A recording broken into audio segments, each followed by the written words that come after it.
You remember that far back, son? Yes, sir. Well, then that's why. Because we want to come home decent and respectable. Yes, sir.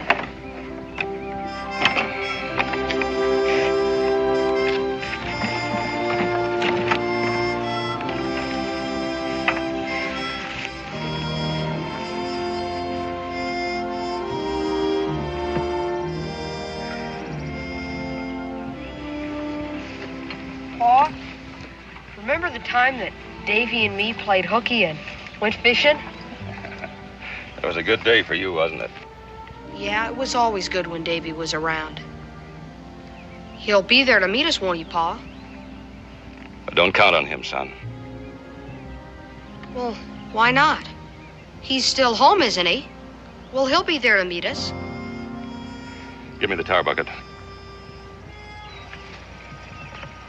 Get the jack, so I can prop up the axle while I pull the wheel. Well, go on. You won't be here long enough to pull that wheel. Charlie Pete. Well, I never figured you'd get up enough nerve to show your face around here, guest. That doesn't give you any grounds to try to order me off my own property. It ain't your land any longer. It was confiscated Tory land, and I bought it from the government. My son. Why didn't Davy? Davy? He passed his chance. I reckon he didn't want to be reminded his father was a traitor. I don't like that word. Well, I don't either, guest. So you just tighten up that lug nut and get out of here. Because if I catch you around here again, I'm going to shoot you for trespassing.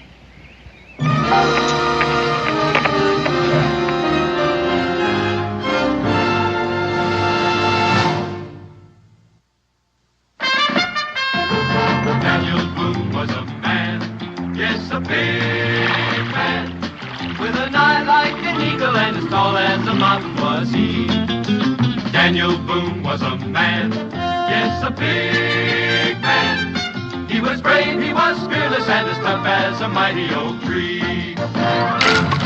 From the coonskin cap on the top of old Dan to the heel of his rawhide shoe, the rippin'est, roaring'est, fighting'est man the frontier ever knew. Daniel Boone was a man, yes, a big man, and he fought for America to make all Americans free. What a Boone wanted to do and what a dream come true was he.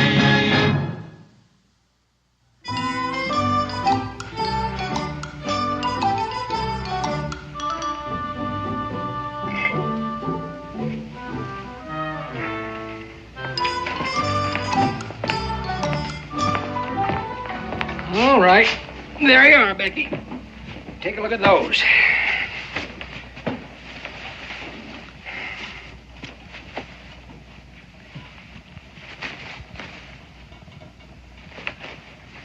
This blueprint, I think. Yes, Becky. And I'll need some needles. I surely do hope you have a sugar loaf. Dan's mighty tired of that long sweetening. Yes, Becky. Ain't you finished buying stuff yet, Mom? Israel, I think I've got something here that'll help pass the time a little quicker. Especially when you eat it out of doors.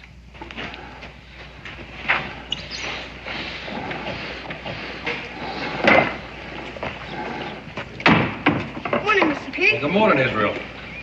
Hi, Tertius. Want one? One thing's certain, he's not a pig.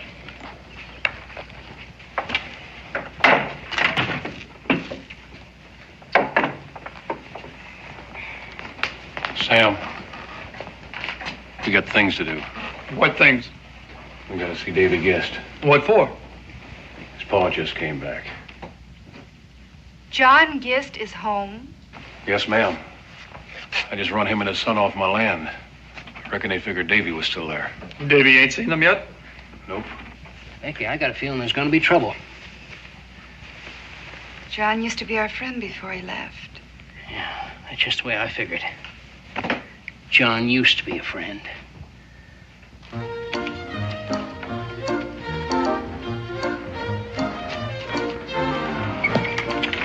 Hi! Help! No, Hey, wait. it's Israel Boone!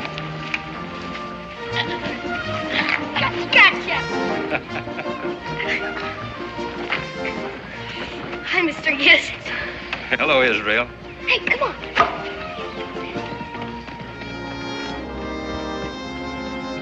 Get out.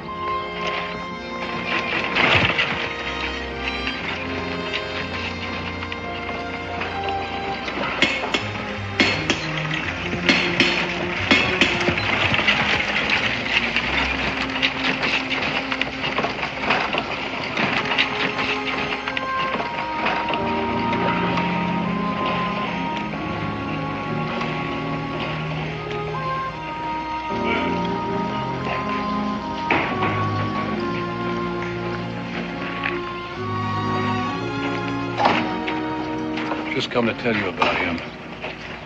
He's come back to spoil everything for you, like as not. Thought you said when he left he was gone for good.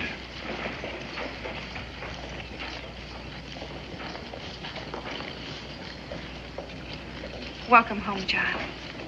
Becky, thanks. Welcome home. Cincinnati, you remember John? Huh? John Gist. Oh, well, sure I do. It's been a long time. John, you thinking of staying?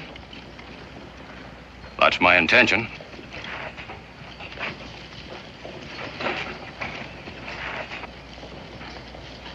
Davy.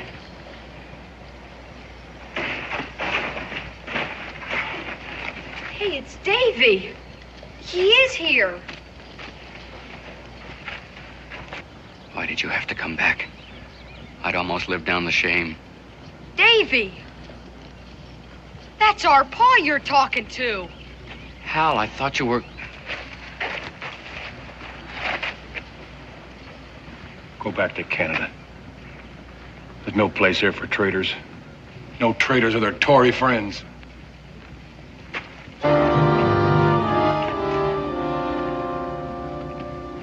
I'd expected some distrust, but with this... Find the boys, will you, John? I have to pick up some things in the store. Then you can take us home.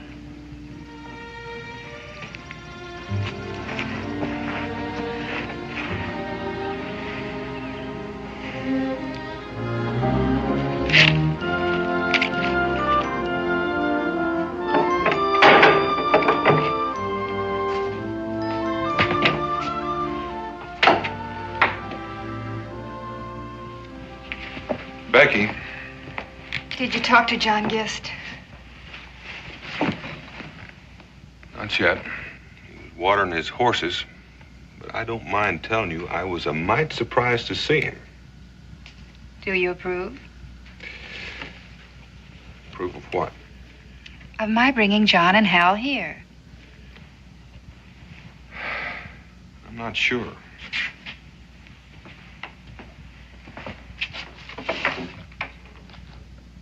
Maybe Paul will take us next time he walks traps.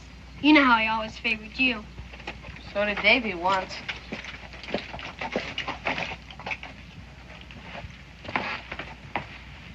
Becky. Dan, if you'd seen the welcome they got at the fort, you'd have brought them here, too. Well, at least I'm satisfied you did.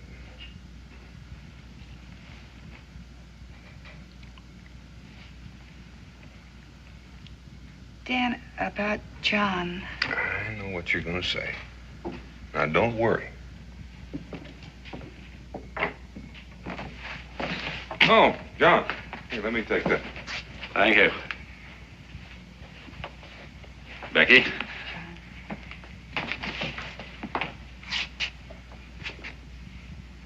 Dan? Thank you for having us. Well, Becky's the one you'll want to be thanking, but be welcome. But you just as soon I hadn't come back. For your own sake, John, and to put it bluntly, I just as soon you'd stayed in Canada. Oh, come on in, Hal. Close the door, will you, Israel? Yes, sir.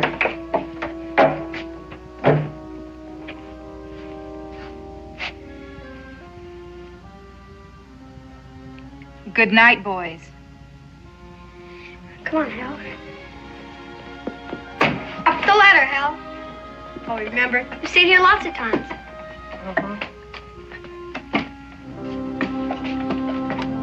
Boys gonna be all right up there? Yes, sir.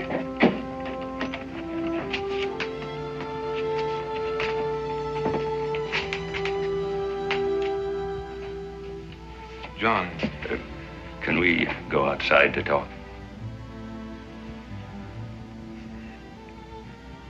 If you'll excuse me, Becky. Of course, John.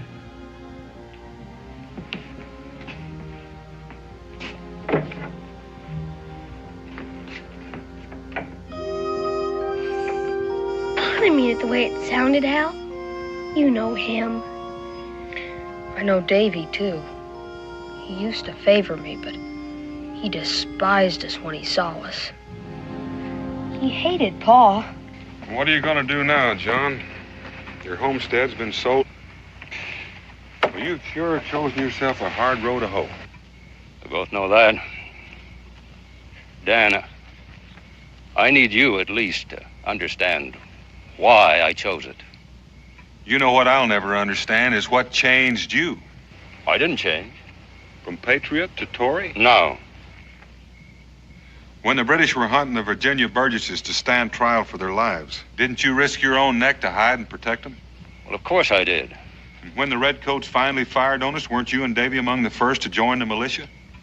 And at Williamsburg, I saw you take a ball in the shoulder and come back in battle. To your credit, you did a good job of bandaging. And just when we needed you the most, you up and joined the British. After the Declaration of Independence. That's when we needed you. That's when my conscience wouldn't let me fight with you. Well, your conscience let you fight against us, though, with redcoat lead still in your shoulder. Dan, when the Crown oppressed us, we fought for justice, side by side. I would have died for it. I know that. But the Declaration turned that fight into a revolution, Dan, to overthrow our government. For liberty. I had liberty under British law for almost as long as I had lived. So did my father before me. I expected to find it again in Canada. Did you? Yes, I did. Well, why did you come back here? Because this is my country, and because my son was here. It took me a long time to understand what love of country means. To me, to love and cherish your homeland, not the men who happen to be running it. In other words, you're still loyal to the Crown. I didn't say that. Look, Dan, you and I grew up here to shoot fireworks and shout hurrah on George III's birthday. When I left, we were governed by the Continental Congress. Now it's the Articles of Confederation. And there's strong talk of a republic and an elected president. But the country, king, articles, or president, the land remains as dear to a man as his own mother. As much a part of him as his own sons. Even when his son and his country want no more to do with him. Well, I'm not going to argue with you about that, John. There's another thing you've got to think about. You aren't the only one that's going to have a hard road to hoe coming home. Hal? I know. Are you willing to see him go through it? Man or boy, your country is worth fighting for.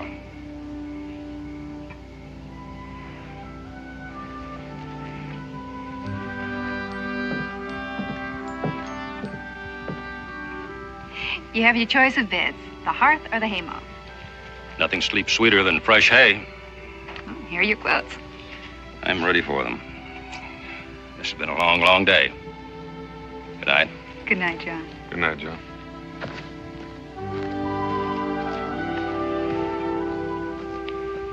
Penny? You know, Becky, my father used to like to tell about a tribe that believed that when a man could learn no more, it was time for him to leave this earth. Well, one old fella decided he could learn no more, and he sat down to smoke one last pipeful with his friends. And the boy, whose job it was to light the pipe, rubbed his fingers in the mud before he reached for the coals. And when asked why, he said, because the mud keeps the coal from burning me. And the old man got up, took off his shroud, and said, fellow tribesmen, no man is ever too old to learn, even from a little boy.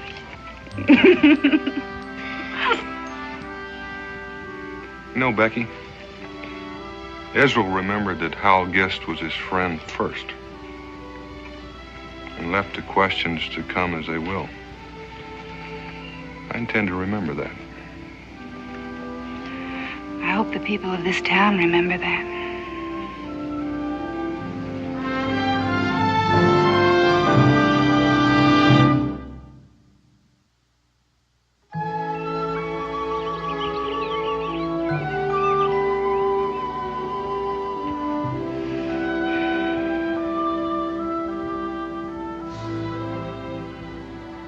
Pa?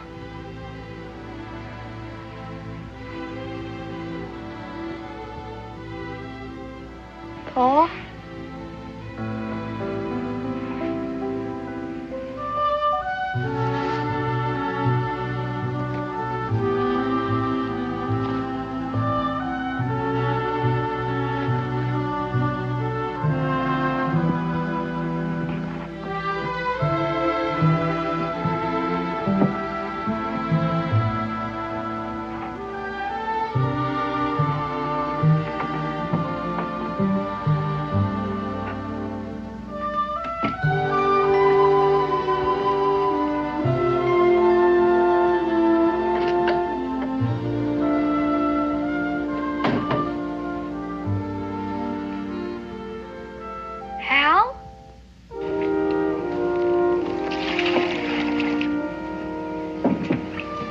Good morning, Hal. Had your breakfast? No, I wasn't hungry, thanks.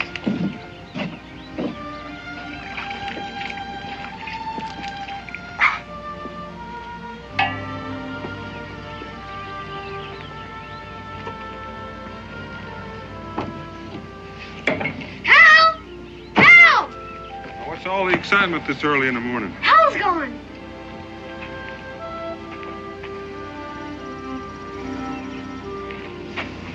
I guess I worry too much. Well, let you and I go in and have some breakfast. Hal said he wasn't hungry. Yo! Get it up! Go! You better get in there.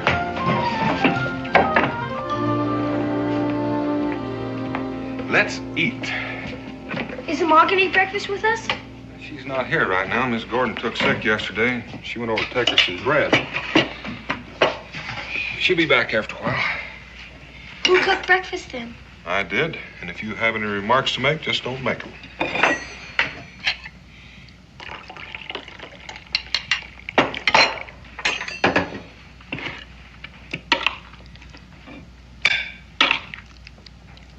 Cookin's pretty good, Pa.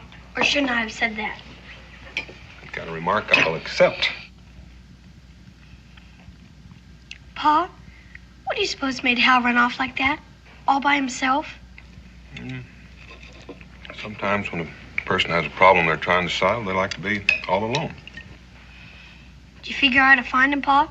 Maybe he needs somebody to help him think. Maybe he has too many people trying to help him now. You mean like Davy? Davy, for one. Well, the way I see it, it's Davy's fault anyway. He wasn't so stubborn. Well, the trouble is that it's not just Davy. There are a lot of people around here that feel that Hal's pa has a heap of explaining to do. And I think the folks would hear him out if it wasn't for Charlie Pete egging him on. Israel, sometimes you make a lot of sense. Not always, but sometimes. Pa, do you think you can make him change? Make who change? Charlie Pete. And Davy and everyone else could figure it out all by themselves. Well, can't always make folks change. Or even listen. What's gonna happen then? I don't know. You know what I'm gonna do right now, Pa? Yep. Right now, you're gonna finish your breakfast.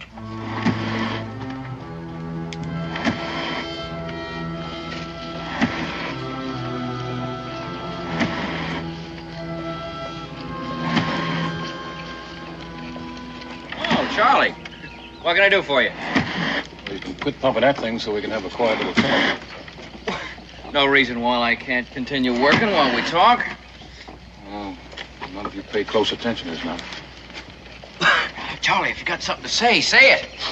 Yeah, it's about your pa.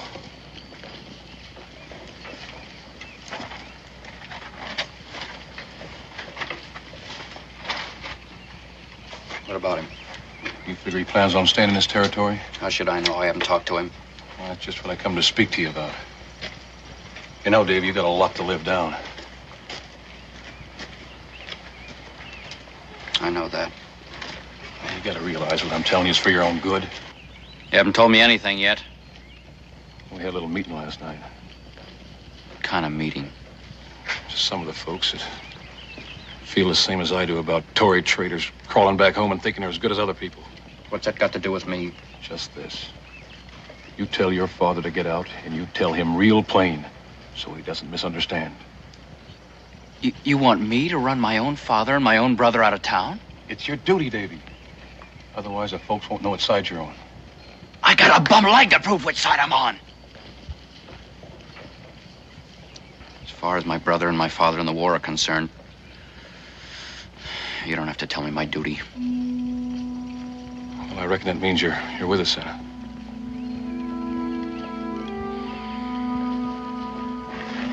Why, you... Hal, come back!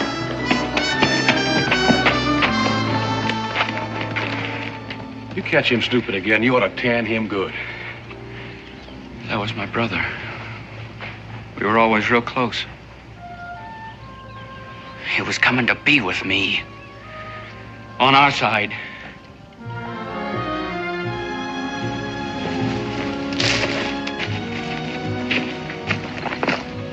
Hi, Hal. Hal? What's the matter?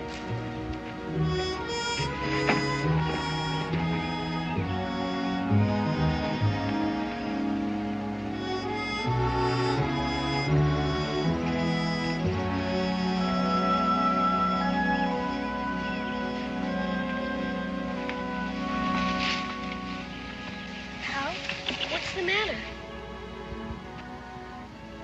Isn't there some way I can help? Go away. There's nothing anyone can do to help. Just go on away.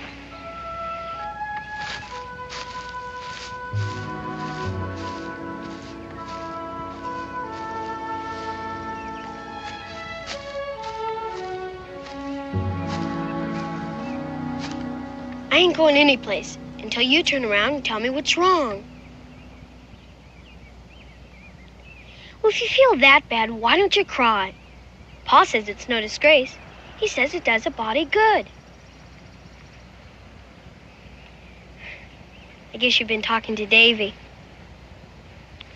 No, I meant to, though, but that old Charlie Pete got there first, and he and Davy talked. What were they talking about? Well, Charlie Pete done most of it, but he talked like he blamed Davy for something that Pa had done. That's what the preacher must have meant last time he came down. What did he say? He said something about the sins of the father coming to visit with his sons. What does that mean? I ain't sure. Unless it means sometimes grown-ups do something to make it hard for us kids. You know something, Israel? You're real smart. Pa don't think so sometimes. And you're a real good friend, too. Well, you know, I feel a whole lot better now that you and me have had a talk. You mean that? Cross my heart. Well, if you feel that much better, why don't you and me go fishing? Come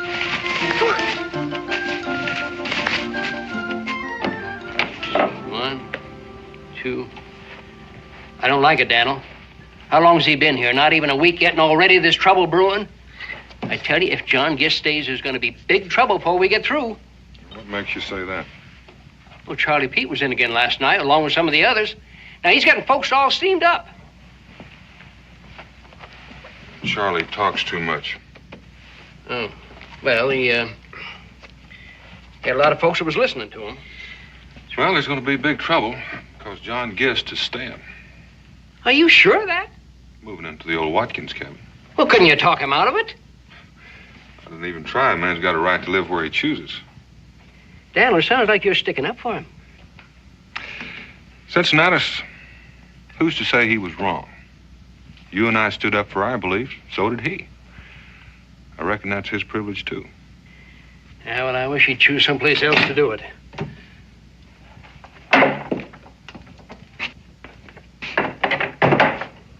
Dan? John? Cincinnatus? Howdy. How's the cabin? Oh, lots more work to do. Hal's out there now. All by himself? Well, people haven't been exactly friendly. I don't think they'd bother a small boy. Well, now, what can I do for you? Broke my axe. Got to invest in a new one. Well, could Davy fix it? John, I've got some good ones standing right there in the keg.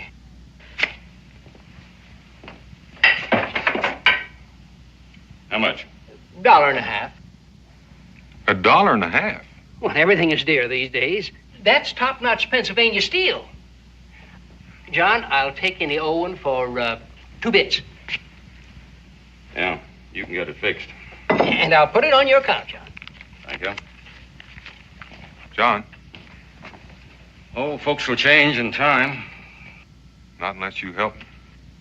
How? I can't hold them at gun's point.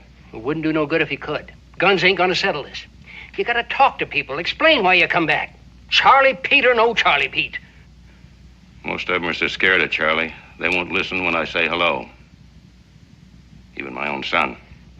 And you're going to have to make them. Gain their respect.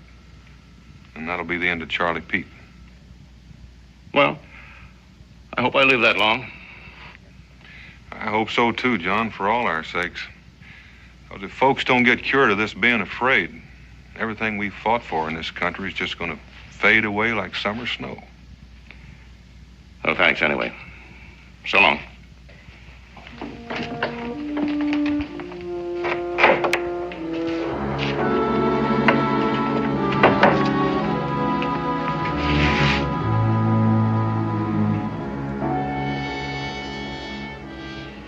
Guest, take your hands off of me.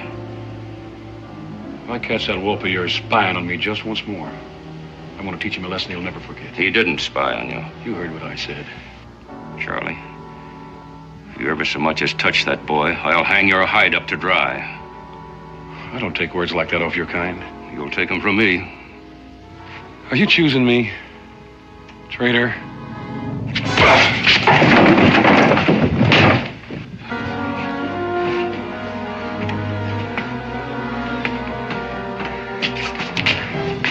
Charlie! That's enough. You've had your sport. Leave him alone. And get out of here.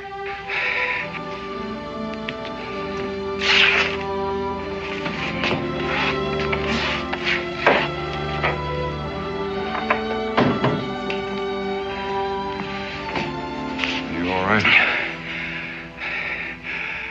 I'm still alive.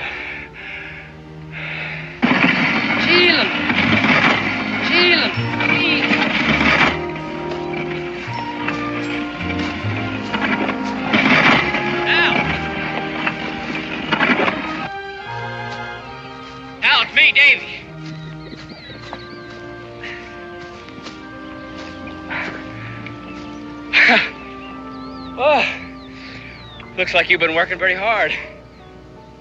Me and Pa. Listen, Hal, about what happened at the shop. It was a mistake. I knew why you came. I should have known, Davy.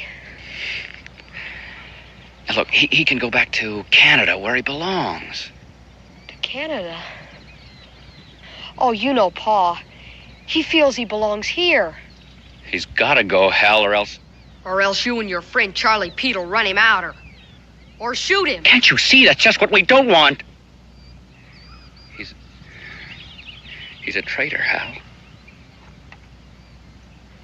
Well, at least he did it on his own. He didn't have no Charlie Pete telling him what to do. Our Pa. Yours if you want him. Get off our property.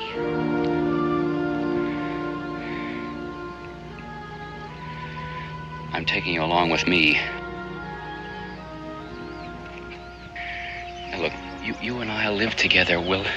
I'll take good care of you. We'll have fun like we used to. Come on.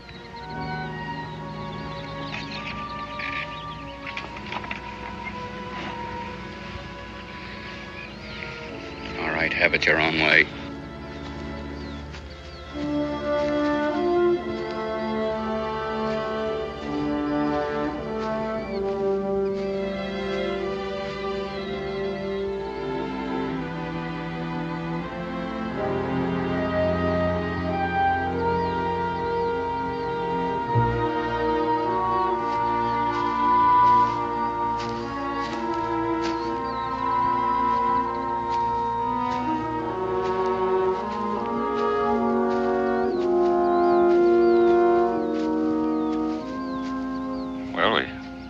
We got another axe.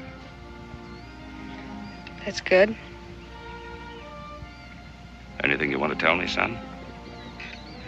Pa, why do we stay here? Because this is our country, son. Pa, can't you see it don't want us? Don't forget, we have friends here, as well as enemies. We can go back to Canada. Man can't keep running from himself, Hal. He's got to make a stand for what he thinks is right. No matter if somebody else gets hurt. No matter. Now I got sins from you and Davy both that's come to visit with me. It just don't seem fair. Get up.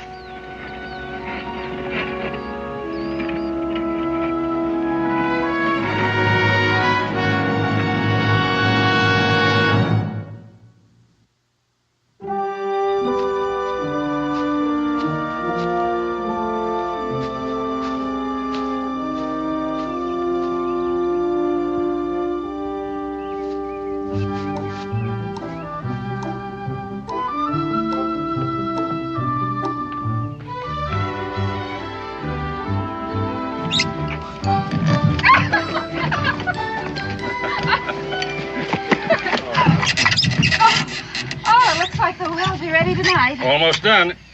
Are you boys coming? Oh, we're almost done, too. Hey, Paul, let's have a race. John, all right? Well, I was going to race. Let's see how fast you get that firewood in the house. Well, let's get started. Come on, Hal. Grab a handful. I'll carry There more you than go. you. Want a bet? John, we can't let him beat us. Hurry up. We'll beat him, all right. What if we don't hurry? Come on. All right, don't slow down now. We're done. We're done. We're all finished here. Oh, it's a dive. Oh, where's that dipper? Oh, here. You get the first drink, Mr. Boone. Well, thank you, Hal. Yeah, your company. Besides, it might be tainted. Good and sweet. At least you won't have to watch your face tonight. Well, now the well's done. Let's see if Becky's ready for first fire. Yeah, let's let her up. Time to light first fire. I heard. I've already kindled it.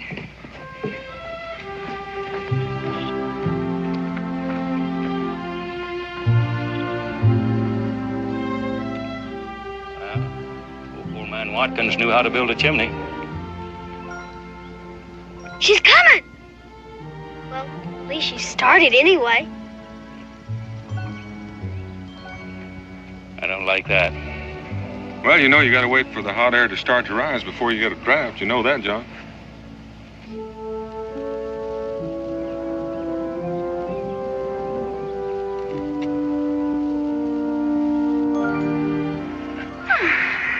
First smoke off of our new hearth.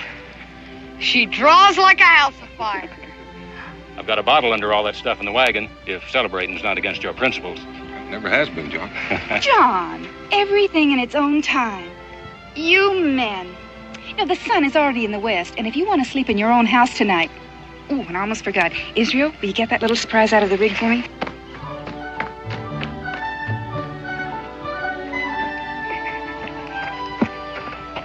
housewarming remembrance from our family to yours. Thanks, Becky. Thanks very much. You're pretty. I remember when Ma was alive. I'll take them, dear. I'm going to go inside and finish anyway. Come on, Hal, you're slowing down. Well, that's the first step, John. Hal's got his own home again. Now, if only Davy. Well, just give him a little time. Are you two grown men going to stand there and let the children do your work? And we're ready for the furniture. You just heard the general speak. And when she speaks, you move. Yes, ma'am.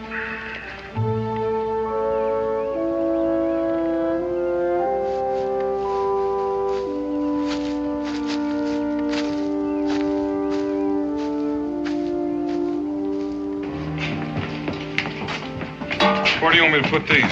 I'll put them right there. You know, John, I'll come back tomorrow and help you get your things arranged. Oh, is there anything else you want me to bring in, Pa? Well, I guess that's about it for now. Except for that bottle under the front seat. I've been saving it for a long time, Dan. Against the time we'd have a home again. Well, then you can save it for a day or two longer until we get you moved in properly. You know, it's getting late, and I have things to do at home. I'll save it then. There's a pot of stew on the fire, and I've already made up the beds.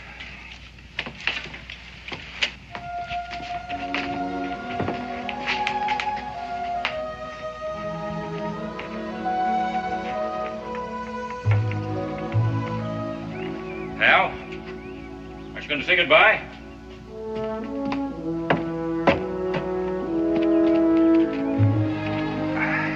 Won't even try to thank you. Well, there's no need to. You never know. Someday we may need some help. You just yell and we'll be there. Bye, Hal. The stew. It's burning. Come on, Hal. We'll see you tomorrow. Bye-bye.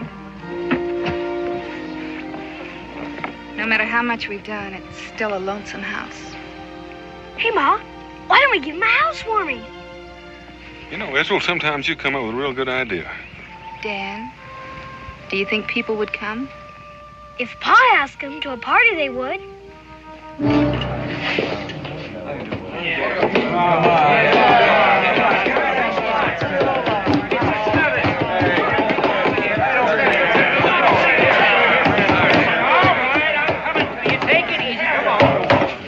That's all there is.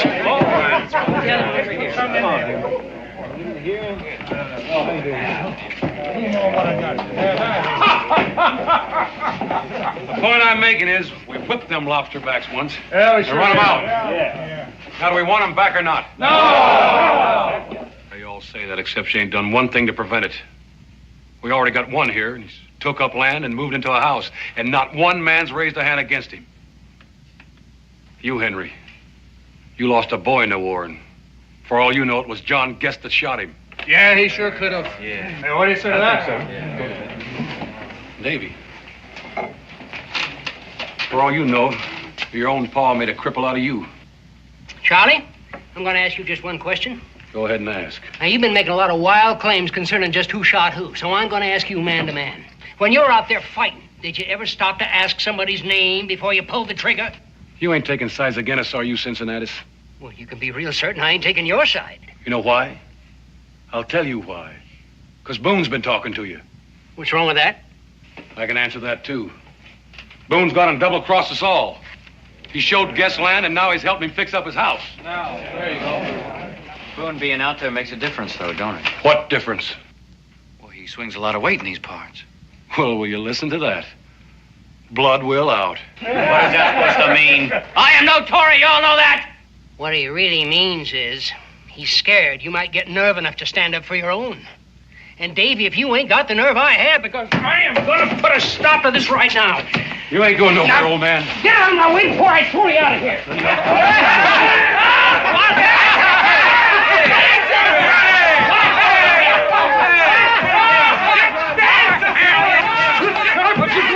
Get your hands! Any more yellow bellies around here? All right, come on then. Any man that hangs back's a Tory. You with us, Davy? Now, let's go. Come on.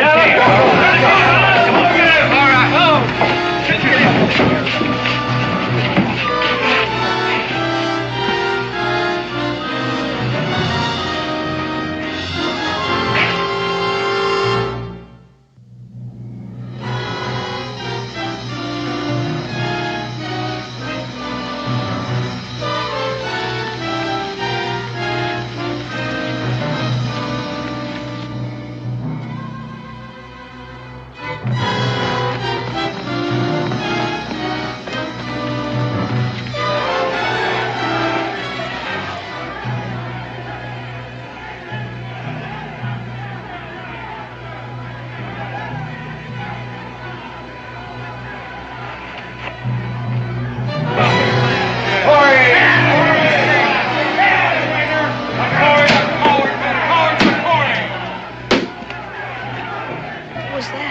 It's all right, son.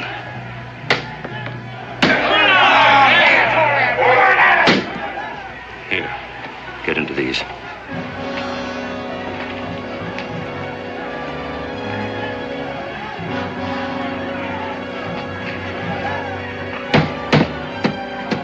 Come out, traitor! Yes,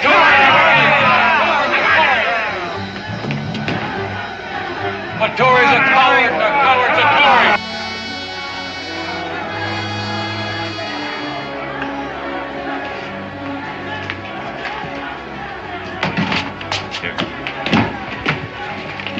Climb out the window when I shut the door.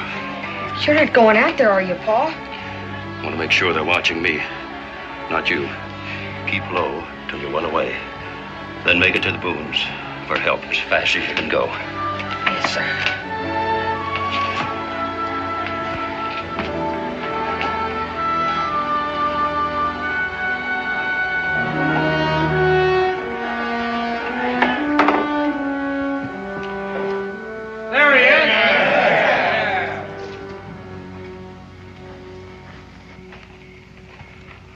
What do you want?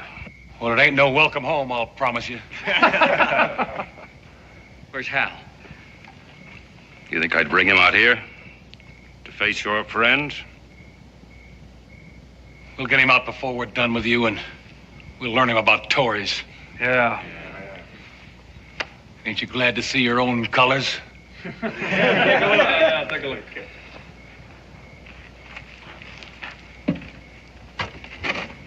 They aren't mine.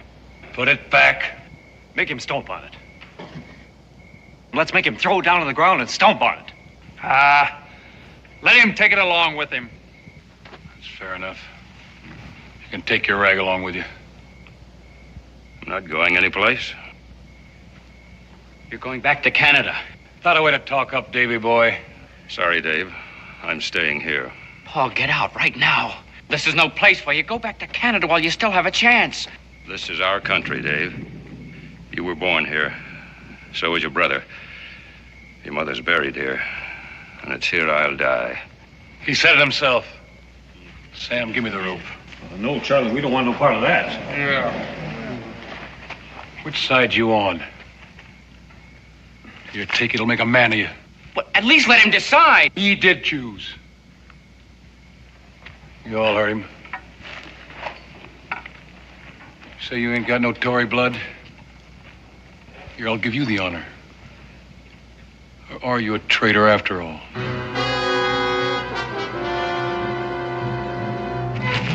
No, hey! What? Get out, run! Give it to him. That's it, right. Give it to him. Yeah.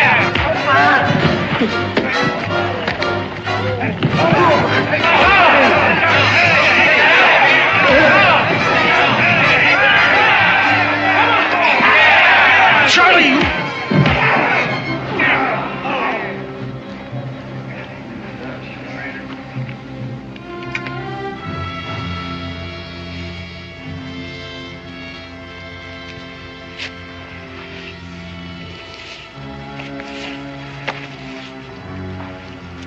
Charlie, there ain't no need for that. Let him go back to Canada.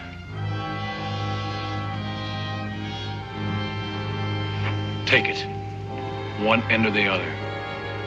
Tories' friends are Tories in our eyes, and we got rope enough for all of you. I can't.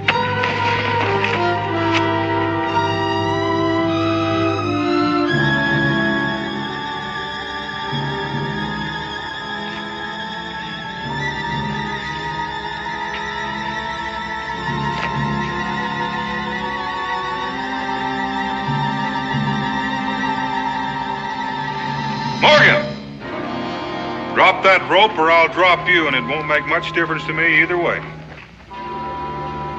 You can only get one of us, Boone. I'll let you figure out which one it'll be, Charlie.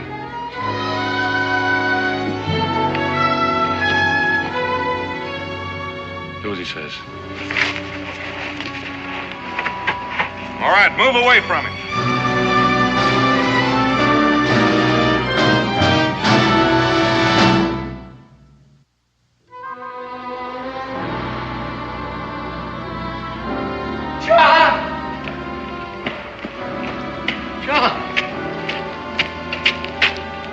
Daniel.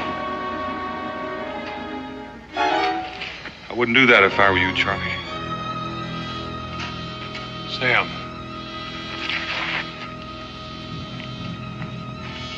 Morgan.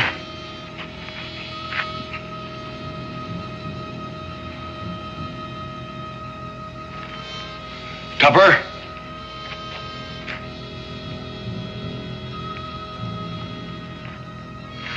But are you just going to stand there?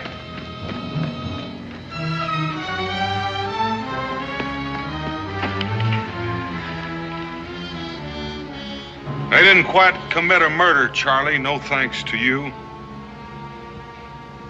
Now, do you want to walk out of here, or do you want to crawl?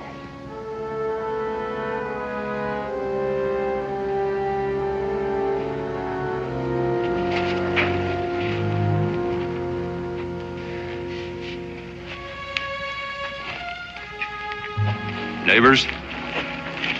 Don't leave. I think this is the time and place for us to try and understand each other. Stevens, Joe McAdams, Simon. Hardly a man here I haven't fought beside. You betrayed the revolution. Not as much as you, Morgan. The revolution was fought to prove man's right to his own conscience, whether you or me or anyone else agrees or not. Now, you men, you dared fight the redcoats and stand up to George III, and yet you knuckled under to Charlie Pete because you were afraid that Charlie would think you were unpatriotic. Sorry, John, it was your speech, not mine. You said it better than I ever could. I only hope it's all over.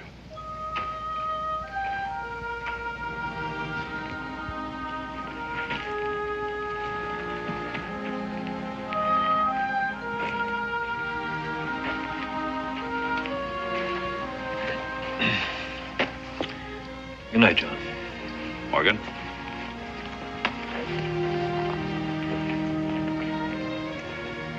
Now that the rest of you have made your peace, why don't you go on home and get some rest? Davy? Son? Hey, we're a family again, huh? Israel, I think we better start preparing for that housewarming. That's a good idea.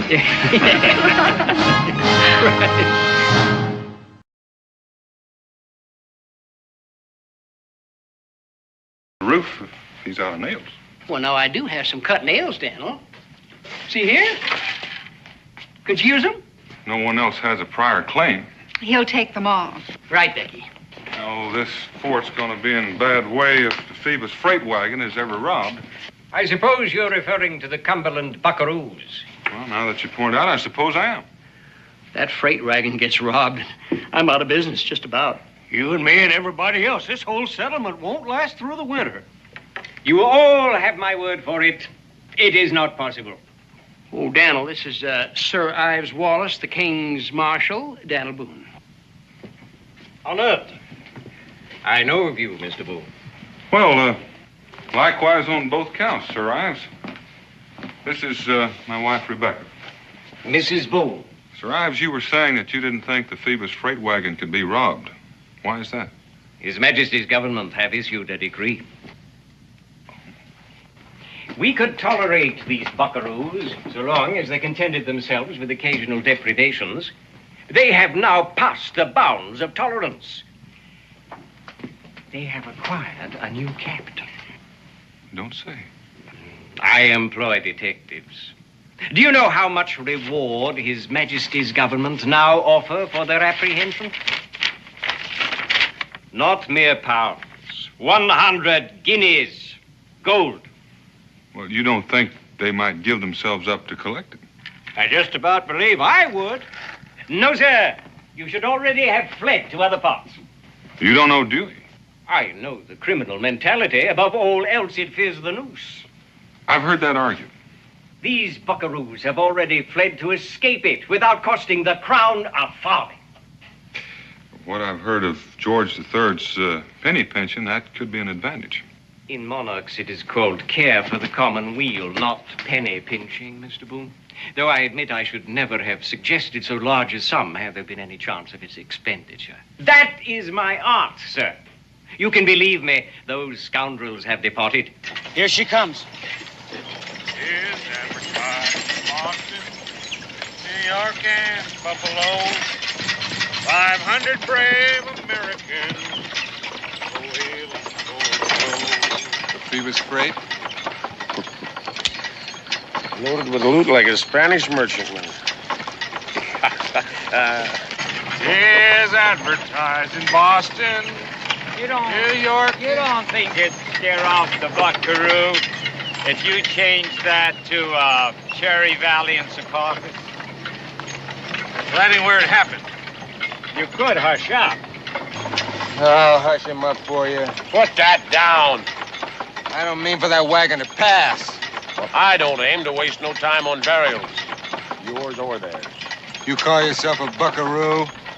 Master pirate. Fallen to low estate, but not bereft of dignity. Is that what you call it? To fear the sight of blood? Davy, you were just born to hang. Joe Snag. That's unlucky talk. You're fooling yourself. You Cumberland buckaroos need me. Just wait till we don't, Davy. I'll sop up his gravy.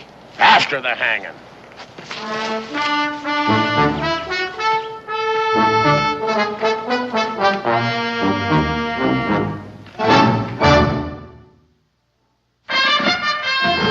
Daniel Boone was a man, yes, a big man, with an eye like an eagle and as tall as a mountain was he. Daniel Boone was a man, yes, a big man. He was brave, he was fearless, and as tough as a mighty oak tree. From the coonskin cap on the top of old Dan to the heel of his rawhide shoe, the rippinest, roaringest, fightingest man the frontier ever knew. Daniel Boone was a man, yes, a big man, and he fought for America to make all Americans free. What a Boone wanted to do and what a dream come true was he.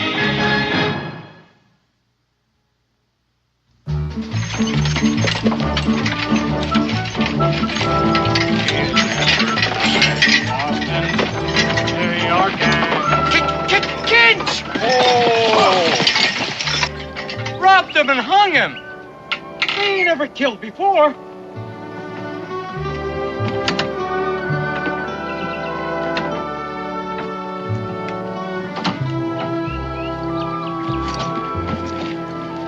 Still warm.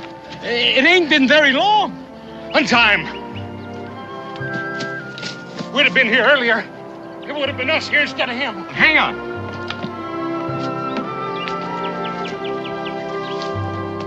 Careful, careful. Let him down gentle. Gentle now. Well, now, that was right neighborly of you. Buckaroos!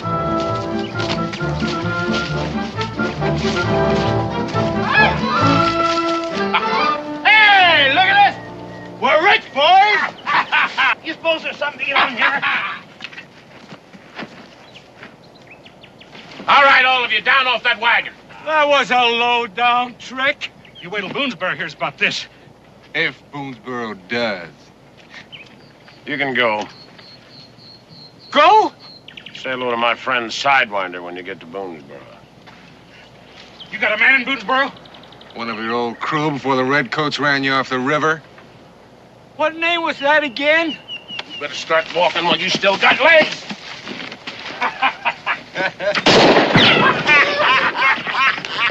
All right, let's get this wagon turned around and out of here before the whole world descends on us.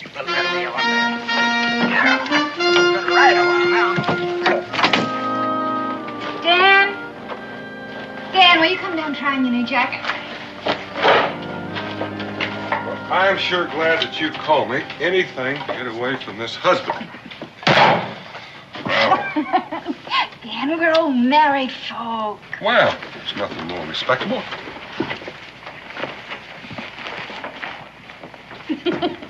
Pa, we got company. Every time I see you, Israel, you're eating. It's Dewey. Mr. Ives wants you right back to the tavern. Well, you just tell him I got chores at home. The Phoebus freight's been taken by the buckaroos. The freighters just got to the tavern. They've been walking all day. Escaped by the skin of their teeth. The buckaroos come close to hanging them. Oh, dear. Now, that ain't the worst by far. Them murderers owned up. They got an accomplice right here in Boonesboro. That's awful. Well, that's true. Why would they want to give away their own man? They dropped the wagon man a powerful hint by accident. Pa, I could find out who he is. You know, I could sneak around like I was playing, and then I could listen to what everybody was saying. You do, young man, and you'll get your hide tanned, and I wouldn't lift a hand to interfere. Now, you tell them that we don't know any spies. He says between you and Cincinnati's keeping store, you know everybody in these parts. He wants you to put 2 and 2 together and come up with who in our midst the traitor is. Can I come, Pa? This is confidential, just between Cincinnati's and your pa. King's marshaled orders. You don't get to that position without your being shrewd, even if you are a sir. Well, I shouldn't be long. There from the tree he swings. Wall-eyed as a horse in fit. Tongue hanging out. Face as black as night. Tongue lolling out. Face black as night. Right. Sam, this. It just seems like there's nothing but robberies around here lately. It was one of their own men. So you went up to cut him down. His pals grabbed the wagon. He came to life again, and you took to your heels. No, sir, I'm a freight man. I fought for that wagon. That's what I'm paid for. That captain was bloodthirsty. Speaking about thirst. The rum's out, but there's plenty of cold well water left. The depraved mind of the criminal. Quite typical. Proceed. Well, we knew that we was next in line. I could feel the rope around my neck. So you watched your chance, caught him napping, and got away. Now, about this traitor in our midst, why did they tell you? Why not? They didn't expect him to get here alive, did they? Well, they was ready to hang us, don't you remember? But I said, never while I got my strength. The captain looked at me, and he sneered and said, oh, no. He said, if you ever get back to Boonesboro alive, don't forget to look up our comrade. Our comrade. His name's right on the tip of my tongue. Copperhead? No. Coppermouth. I remembered it when I told you. One of your colonial serpents. Not Sidewinder. Exactly right. Who is this alias Sidewinder? I ain't never heard that name used in my tavern. You tell us the same thing, wouldn't you, Daniel? Mm-hmm. Sidewinder. No, never heard that used around here before. Oh, I'm disappointed in you, man. I was certain that you'd know the fellow. But I still have a trick or two. Yes, I'll just bet you have, Sir Ives. Come along. Plain and simple truth, Daniel. I ain't never heard that name called. Not in my tavern. Of course, Cincinnatus was right in saying what he said.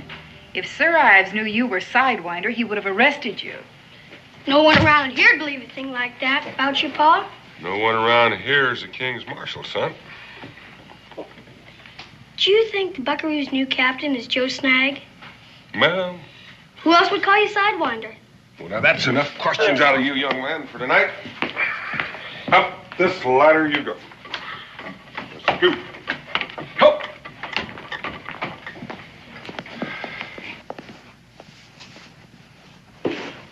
Maybe Joe Snag is in trouble. And his dropping the name Sidewinder was a signal that he needed some help. Well, he's never been in such a jam before that he needed to call for help. Maybe it's just his way of sending greetings or an invitation to a fight. Or maybe he figures on getting even with me for tricking him into getting my furs back from those fur thieves. And they were your furs. Yeah, but I felt like the pirate. And when Joe escaped the noose, When you helped him escape. well, whether I did or I didn't, I still got to get that wagon back. Not alone. That's the only way. Dan, there isn't a man in this settlement whose existence isn't dependent upon what's in that wagon. Now, any one of them would be glad to help. Well, when they get that wagon back, then they'll want to hang whoever took it. And if it is Joe, I wouldn't want to see him get hurt. And if it isn't? Well, then I might have a little trouble on my hands. I'd feel much better if you took someone along. Two of us to handle one measly bunch of buckaroos while we'd embarrass Kentucky. I don't care who you embarrass. I don't want to see you go alone. Pa can handle any amount of buckaroos. And you get back to bed, young man. Yes, ma'am. Well, now, that was nice. I am glad to see that somebody around here has a little faith in me. That isn't what I meant, and you know it. Well, then you stop worrying about me. What makes you think I'm worrying about you? Worrying about that roof you said you'd fix.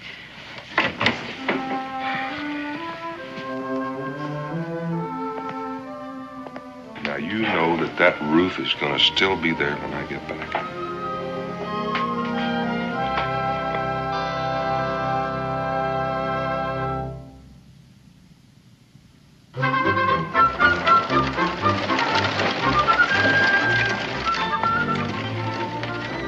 Ma? Yes? What is it, Israel? What do you suppose he wants so early in the morning?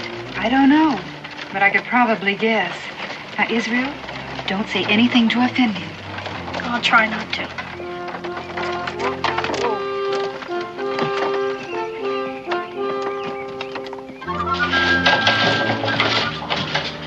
Mrs. Boone, young Master Boone, if you will summon your husband later. I'm afraid he's not here. Oh? When will he be back?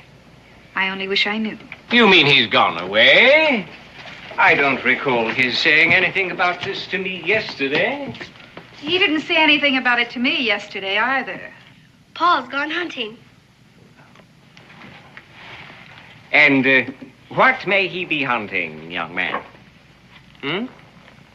Ooh, the cat has your tongue. Perhaps I can help. Your pa wouldn't be hunting the king's golden guineas, I suppose.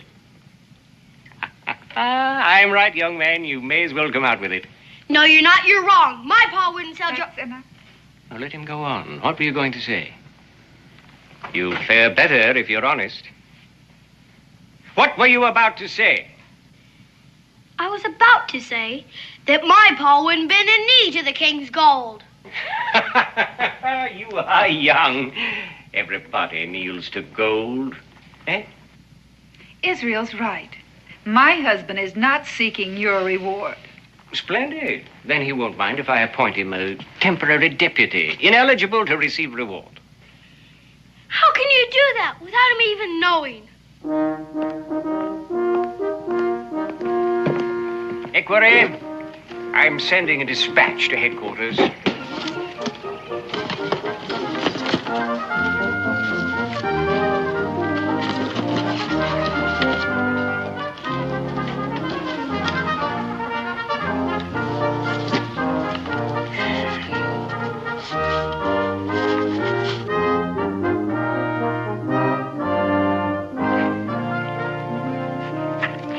Sand this.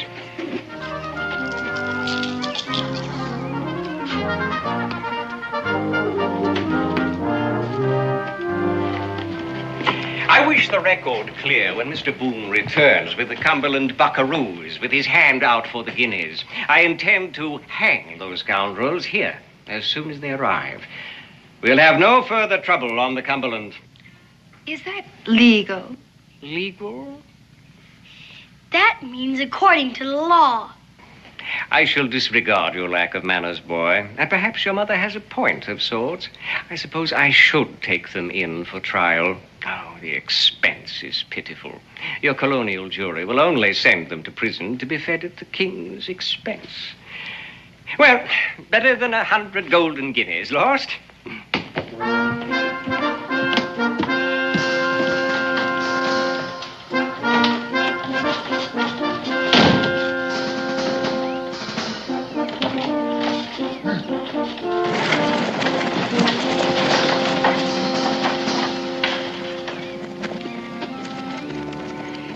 In Boonesboro without a trial, indeed. I think Pa'd sell Joe Snag for 100 guinea gold or anything. I know. I gotta learn to hold my tongue. And I guess I did offend him even after you warned me not to. Sorry. Well, just this one time, maybe I'll forget about your being disobedient. Oh, my roof. Don't worry, Mom. It'll be a long time till rain sets in. So it will.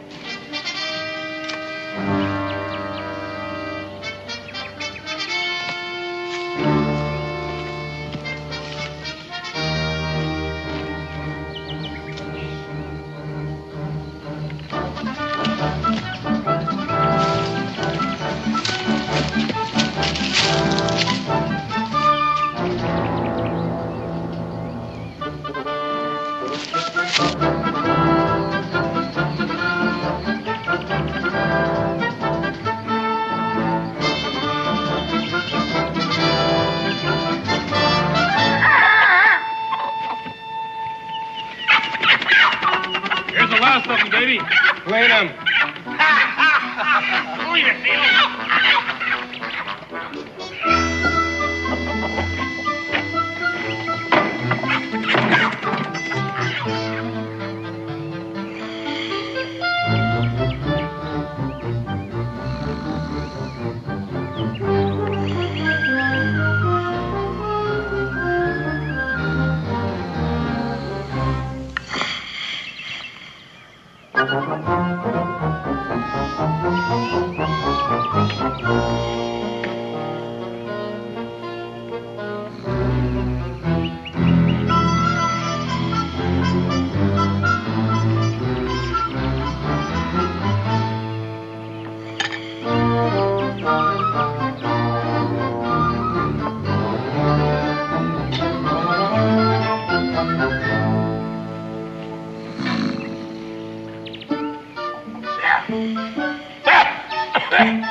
I told you, dry wood, little blaze, no smoke. Who's gonna see it? Nobody.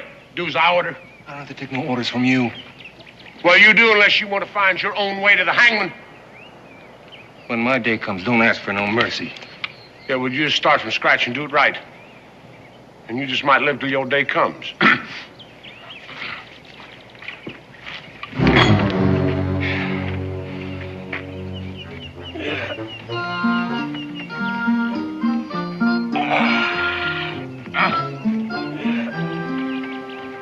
Get some wood.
grinder. I thought that was your back I was looking at. Hey, let me embrace you. Not until you lower those pistols. Hey, why not? As soon as you lower that there rifle. Hey, did you come after the wagon? Uh-huh. Oh, there ain't a man in all creation hurts me worse to say no to than you. Nevertheless, I've got to take it back with me. Well, now you hear my story, then you'll be on my side. Go ahead. You take it better if you're sitting down. I'll do the best I can right here. All right, but it sure is tragic. You remember that district governor I told you about? One I relieved of all his earthly possessions when he's on his way up to Canada? You loaned me some of his fancy London-made clothes? Loaned them to you? I give them to you. Give you a gift out of pure friendship. Well, anyway, he turned out to be the vengefulest, worst-humoredest rich man I ever despoiled in all my business life. Well, they're apt to be.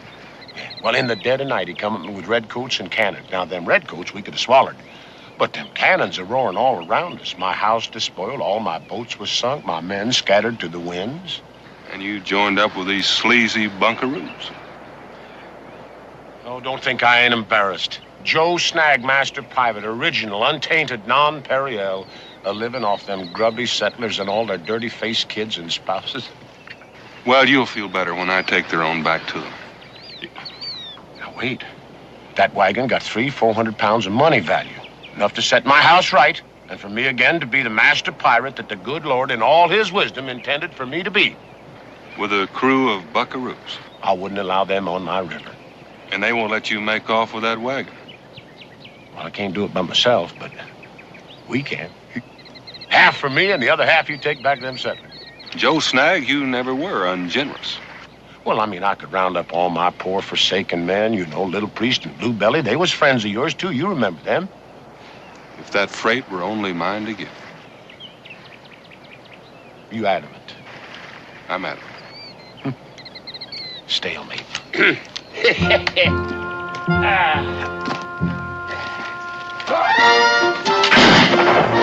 Oh, you are a hard man to convince.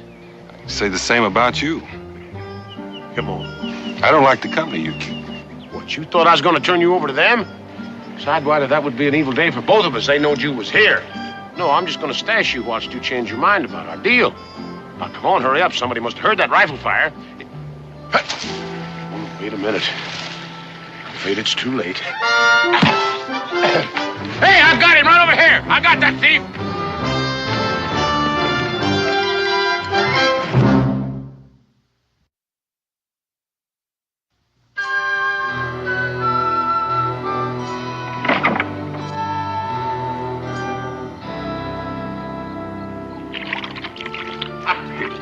Look out there, boy. You're going to choke on that bummer.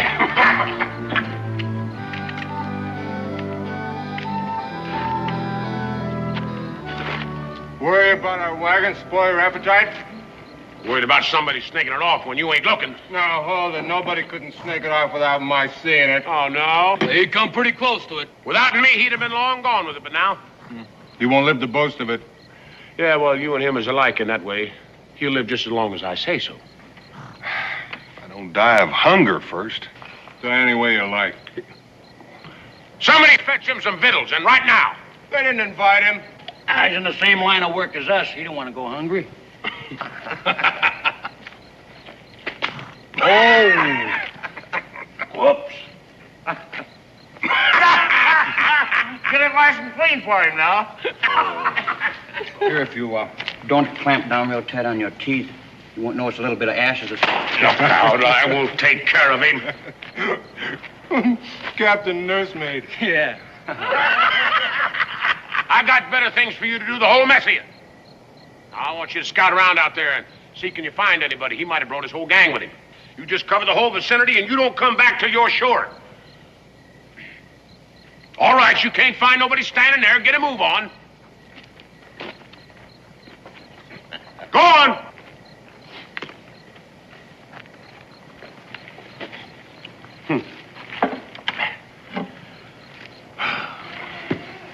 He ain't very harness broke. Yeah, him and smallpox. Hey, don't you eat that. Get you something fresh.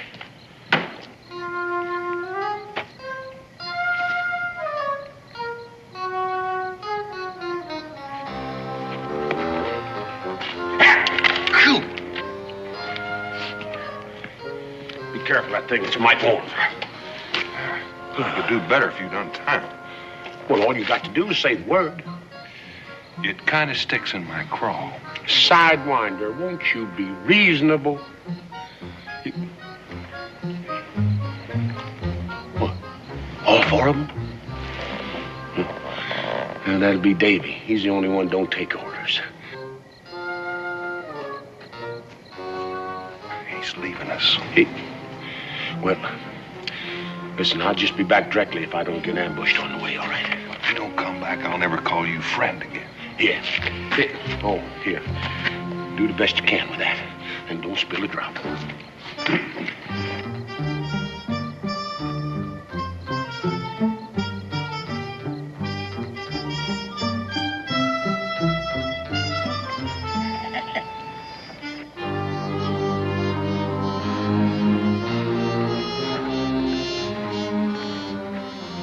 Didn't it hit you why Snag euchred us out of our own camp? In case the fella had a gang with him. I know I wouldn't want to work alone. No more is he alone. He's working with Joe Snag. All trussed up like a suckling pig. To bewilder and confuse and rob us of our eye teeth. Remember when we were taking that wagon? He mentioned one of his old crew and then shut up like a clam as if he'd said too much. A fellow named Sidewinder hides out in Boonesboro. That suckling pig is Sidewinder. How do you like that? Well, one master pirate's hard enough. The two of them on us. We'd be the dirt beneath their feet. There ain't but one thing we must do. The pair of them. Why not? Ruler and him and his pal, they can't walk on us.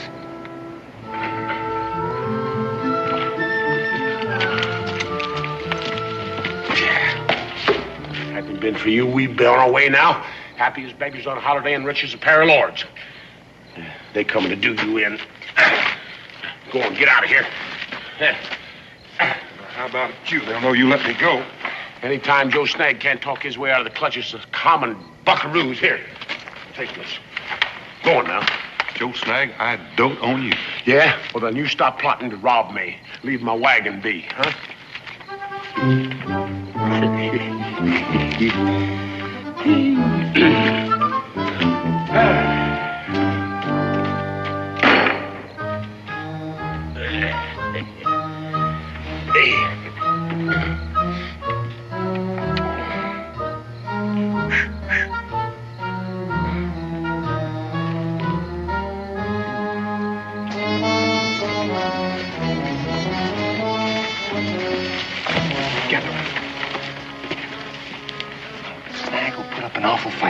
You three grab him and hold him.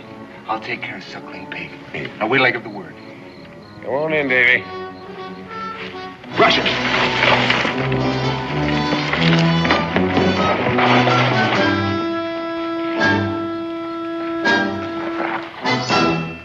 Find any skulkers? Where is he? You let him go? I did indeed. Then what did I tell you? That he was one of my old river crew. Come to work with me again, you buckaroos. Well, you're wrong again, Davy, as usual. It's Daniel Boone. Daniel Boone? They sent him up to that wagon. You raised a hand against him, all Kentucky would have been one hue and cry. I let him go to save your no-good rotten hides. That's how I've been working agin you. By gullies. By gullies. Kentucky don't care what we do to you. Oh, well, we've been through all that before, ain't we? Not the same. At that time, we still needed you. Bottle, fetch a rope. You'll soon see who of us was born to hang.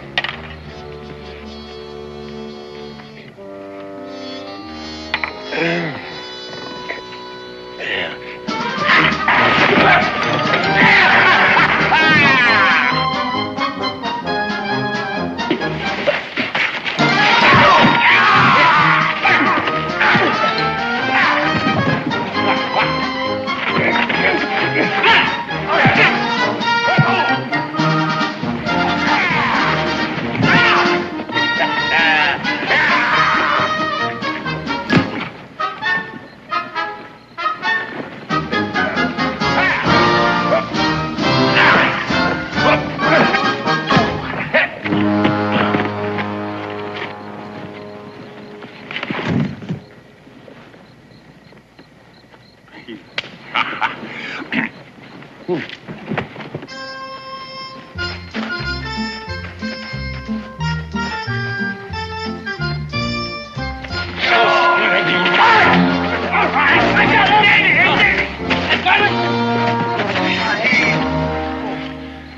you. What happened? He hit me behind my back. We ain't killed. Go after him.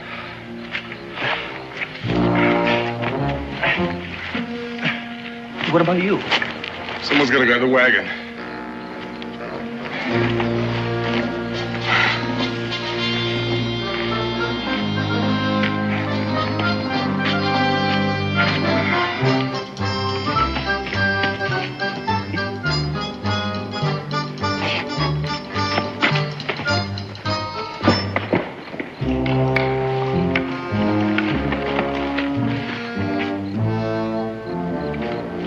We're close on him. Come on.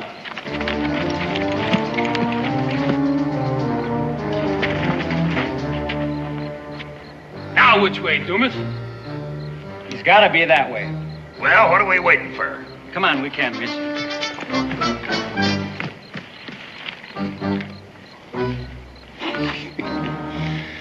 Yeah, sure sign of a buckaroo. Good. Heaven-sent gift for being wrong. That's right, Joe. Sidewinder.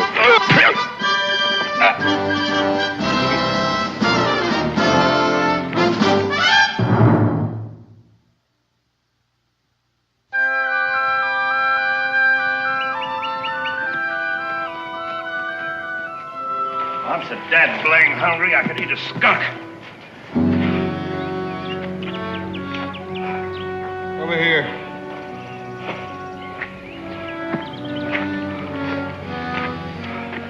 Resting while we sweat? You're as bad as a pirate. What are they after? This here wagon's what? I hadn't spent my night on guard, they'd be well away by now. So they got away. It's like the ground opened up and swallowed him.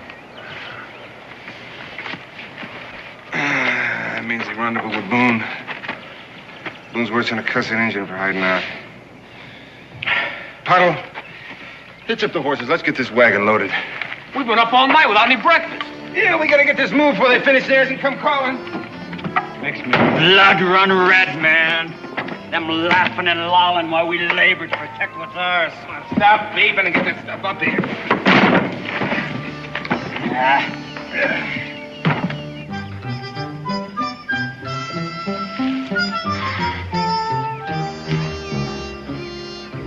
Rope's too tight? Well, ain't no worse than I had you. But if I'd have come on you fighting for your life against them buckaroos, I sure wouldn't just stood around and enjoyed the fight. Well, I might have snuck up behind him and hit him with a club, if I'd thought of it. So that's what happened to poor old Beetle and Pottles, huh? Well, don't thank me. I ain't. What's that you plotting there at camp? Camp and the wagon. But there's no chance of getting that wagon without rousing them. Yeah, well, why you think it's still there and I ain't back on my river?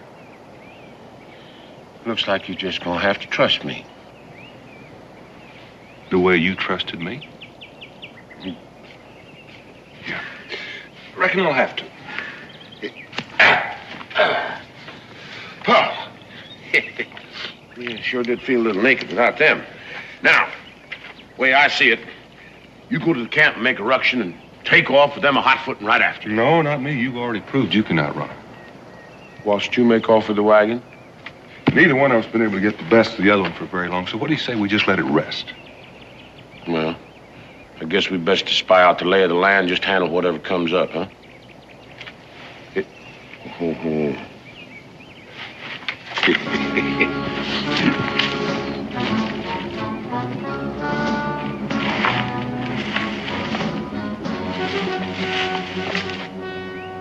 don't hear anything. Walk soft. It may be an ambush.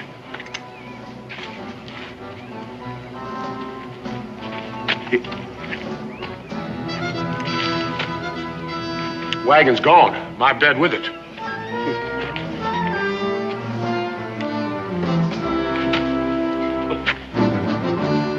They didn't even leave me nothing to wear.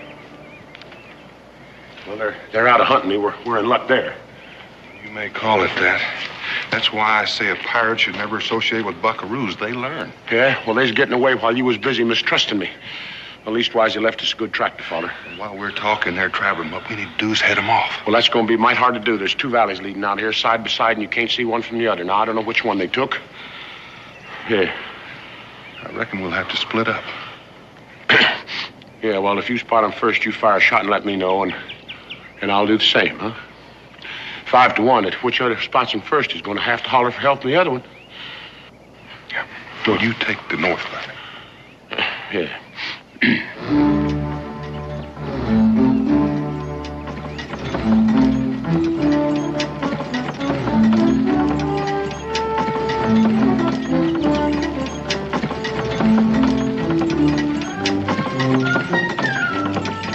First thing, I'll sell up the load, get capital. New rifle, horses, 3 or 4 new men. Oh! All right, you buckaroos. Everybody off. Oh.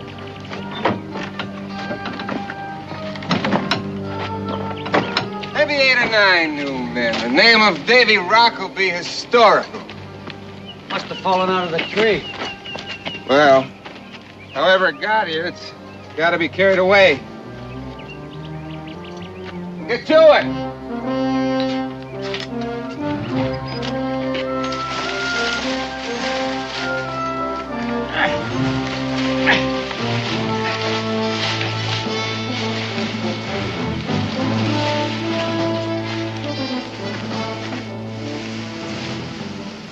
Anytime, Davy.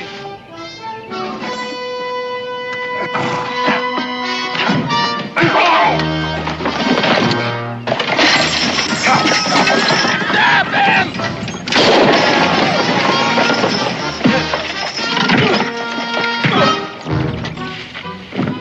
Parker, he did fire.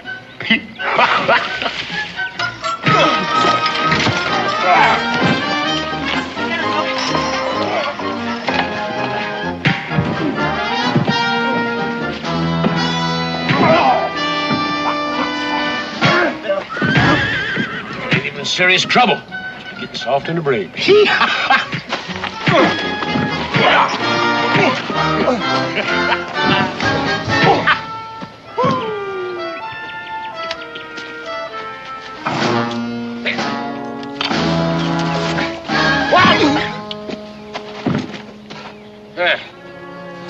Looks like you need some rest. Friends are beginning to wake up. All right, on your bellies, faces down. Here, you, get over there. Come on, you two. There. I best get you in some shade. That sun's gonna addle your brain.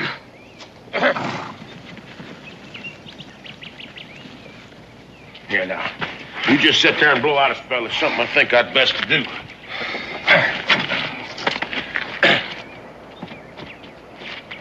Hey, Davy, I want you to tie them rascals up now. Come on. Tie them up. Good and snug. Here. There you go.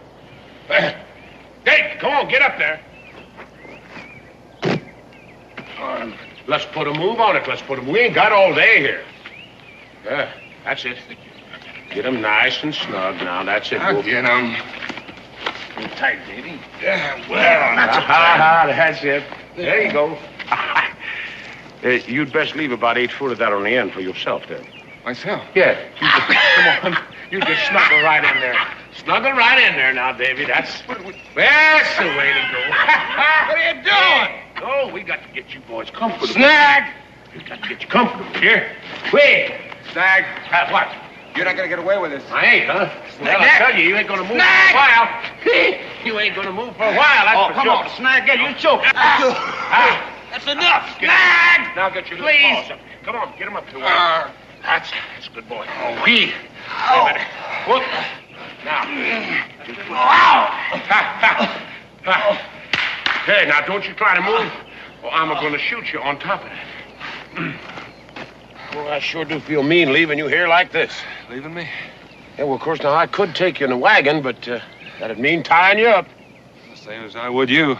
Yeah.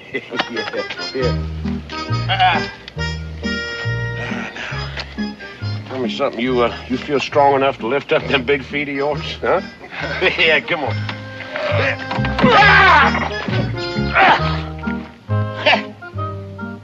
know, sick as you be, you ought not to exert yourself like that.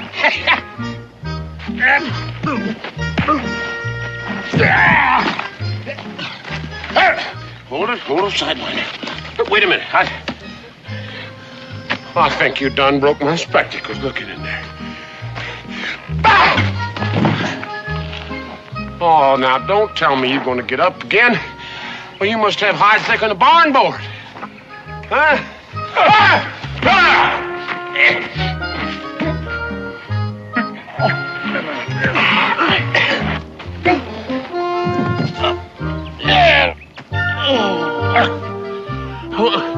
Well, I'm pleading with you, Sidewinder. Don't exert yourself like that. Listen, I only need about half that freight wagon to put my house to rights again. You don't need any part of it. Well, I got to have 100 pounds. You got it. Those buckaroos are worth 100 guineas gold. Not even to a hungry cannibal. To a king's marshal. You mean I ought to turn them in? Well, now, you caught them, you ought to put the rope on them. Why, you rascal. Oh! Now, I know that was kindly meant, Sidewinder, but... See, a master pirate has got to live by a master pirate's code. Offer it to me. I'll split his gullet for you and divvy up the guineas. Yeah, me too. On that too. After that, do you still say no? I would drown them in a sack like rats, but not for no reward from the king's marshal. That's the way you feel about it. Well, that's the way it's got to be.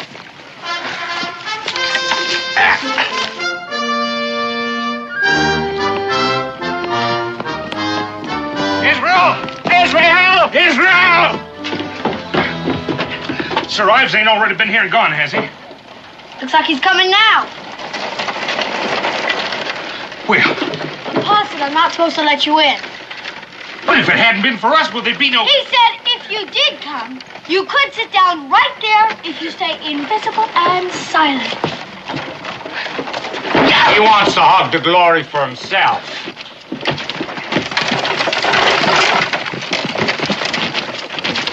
Sir Ives. Afternoon, your lordship.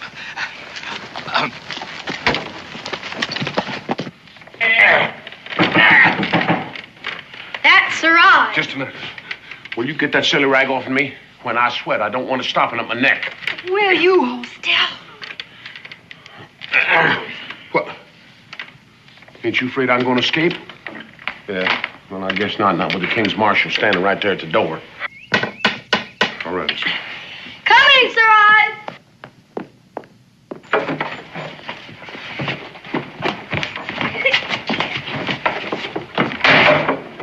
This is the man. I never thought you'd do this to me. To you, I am the sufferer. This is the hero who captured the Cumberland buckaroos. What were you doing at the time?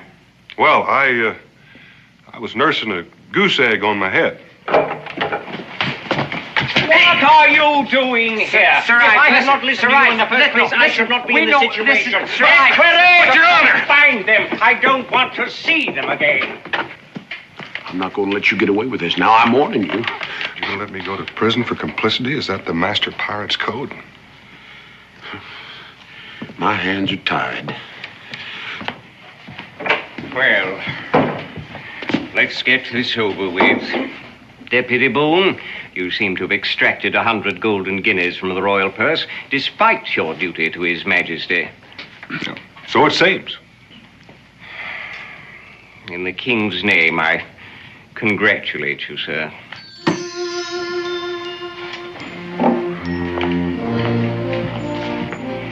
And if I ever catch either one of you breaking even the least ordinance...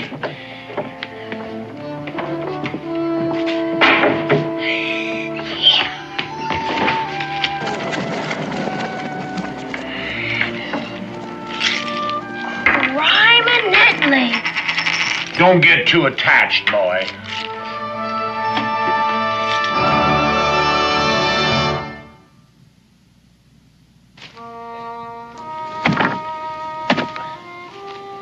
Well, next week I'll be back on my own river, my own men around me. I'll give my best to Bluebelly and Little Priest. Well, that's the way you finagle them? Oh, forgive him, Captain Snag. Or try to, for his family's sake. Hey, you're a good woman, Miss Boone. As Solomon once said, and Solomon was something of an authority on the subject, good woman is more precious than rubies. Thank you, sir. Thank you. Oh, Israel. Make sure you get that roof of your mother's house fixed now. Yes, sir. And if you ever find yourself over at my footbridge, you just walk on in there and make yourself welcome. Sure wish I could come with you. Well, inasmuch as you take after your father here, there's a pirate in you. Just needs ripening some. Sidewinder, I aim to be square with you before I'm done. I believe you will be, Joe Snag.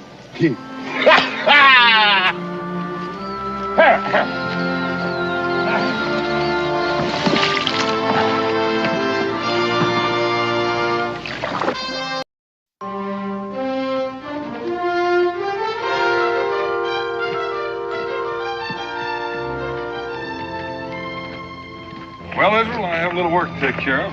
Look, Pop. There's a parrot like Captain Jonas has. Let's say hello to it. Ahoy, mate. Stand by to repel boarders. Not very talkative, is he? I guess nobody ever tried to teach him. Well, I haven't got any time to spend on his education. Like I said, I have a little business to tend to. How long will you be, Pa? Well, son, it could take all afternoon. You think you'll be able to find a way to pass the time? I'm gonna go say goodbye to Captain Jonas. Be sure and stay out of trouble. I will. Stay out of trouble. Did you hear that, Pa? Sounds like pretty good advice to me. Stay out of trouble. Stay out of trouble. Stay out of trouble. Stay out of trouble.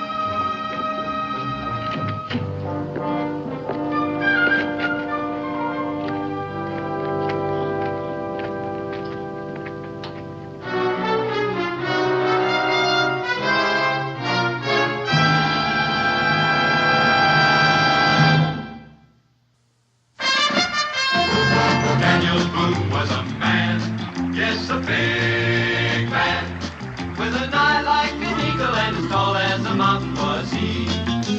Daniel Boone was a man, yes, a big man. He was brave, he was fearless, and as tough as a mighty oak tree.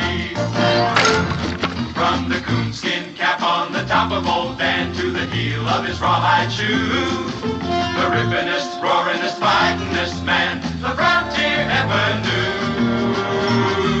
Daniel Boone was a man, yes, a big man, and he fought for America to make all Americans free. What a Boone wanted to do and what a dream come true was he.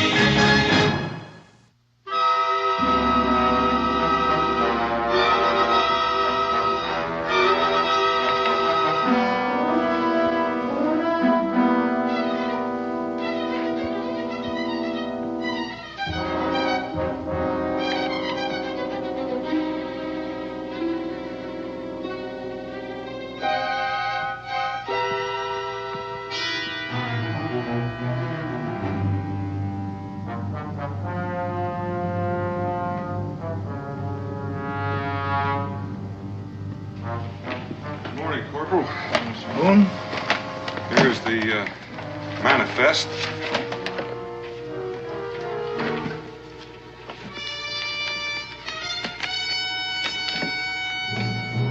Duplicates if we need them.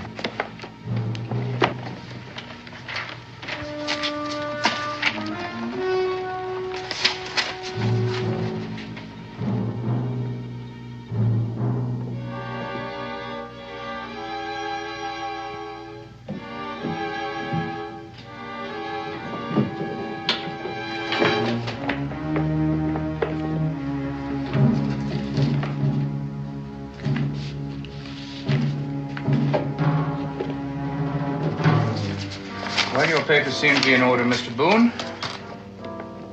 Guard, take these upstairs, please.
Captain Jonas.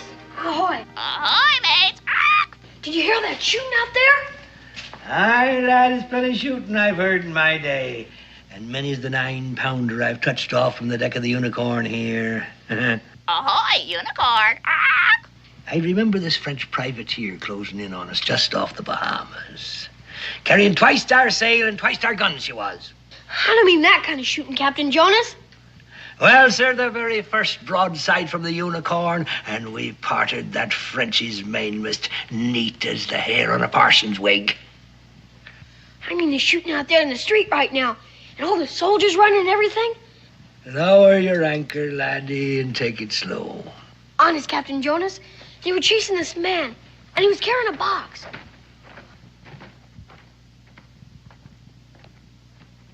Commodore's coming. I guess he wants to see what's going on. Now, Commodore. Ho-ho!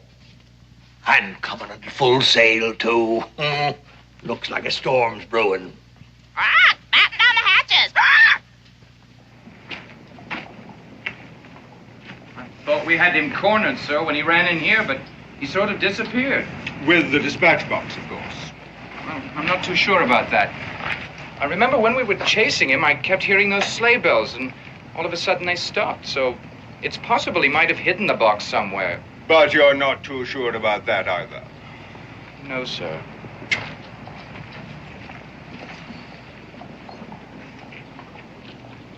Well, there's one thing you can be sure about. Unless that thief is locked in the guardhouse by this time tomorrow, a certain ex-corporal will be put there in his place. Can you tell me who that ex-corporal would be? Corporal? Yes, sir. Me, sir. Well, I must say your fund of factual knowledge is increasing. Corporal, I'm sure these good people have business of their own to occupy their valuable time. Yes, sir. All right, you heard the Commodore. Now move along. To your homes. I suggest you search the stable area. When you're done, leave a watch here. That thief may return to look for that box himself, in the likely event that you fail to uncover it. Lieutenant?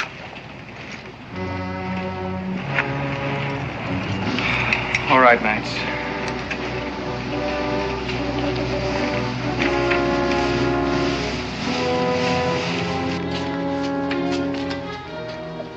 I saw him throw it in there, just before they chased him away. Blow me down. Pipe down. Good night. It was heavy, say you. Made a very big splash. It must have been awful important the way they were chasing him. Aye, lad, I expect it is. I better go tell the Commodore. Delay that talk, mate. Don't go stirring up any whirlpools. I know the ways of the British Navy, and you don't. But a thief's a thief. And the British are the British. Like it's not that scurvy dog's doing us a favor. There might be secret papers in that box. And if there are, it's my judgment they're better off in our hands than the British. You don't love the British, do you? The king quartering soldiers on the people, hanging poor lads from the yard arm. And your pod say the same thing. I gotta get me hook on that box. Just one hitch. How are you gonna get that box away from all those soldiers? You leave that to old Jonas. You're not alone now, lad. You got yourself a shipmate.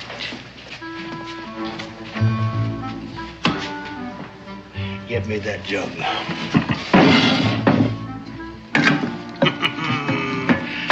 We're going to disguise that box as a keg of rum.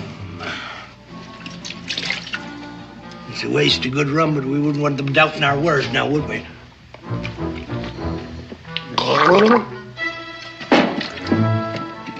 All right, laddie.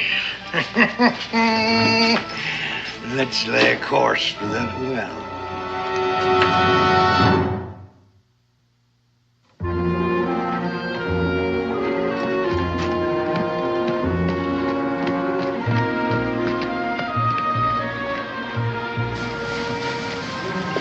Hey, you two. Move off now, and I'll not be telling you a second time. Well, now, what's things coming to? Would a servant of the king will deny a poor lad a ladle of water? Rum's been meat and drink to me these 40 years. years. What a poor, parched, innocent boy. Look at him, huh? All right. Take a drink and then go. Careful, lad. The corporal wouldn't like it if you was to chance to topple in. Now see what you made me do! That was a full cask of rum. It wasn't very big. A noggin of hogshead rum drum. And it's not for wasting. Now into the bucket with you and fetch it. Or you'll pay the score. Yes, sir.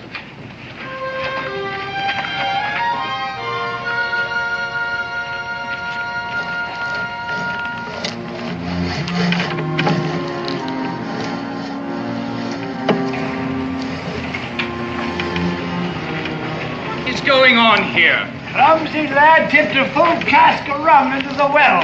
I'll be hanged by me thumbs if I see it go to waste. You'll be hung by your neck if you don't get him up here in just 1 second. Oh, I'm sorry, Corporal. You're interfering with the king's business here. Hold it! King's business? What kind of business? None of yours. Now up with that bucket or you're going to the guardhouse, the both of you.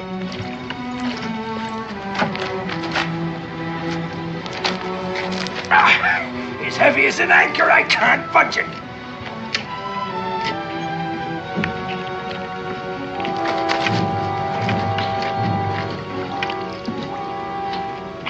God help me with this bucket.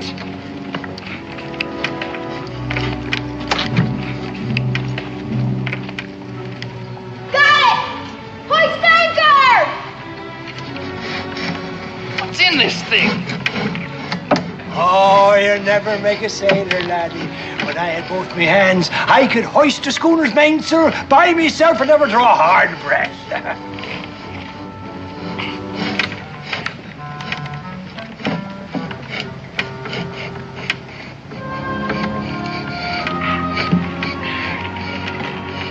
Give me that.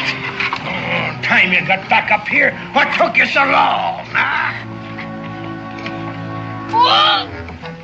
Oh, thank you kindly, Corporal, and good luck to you in the king's business, whatever it is. Look at you. Scummy as a bill's rat.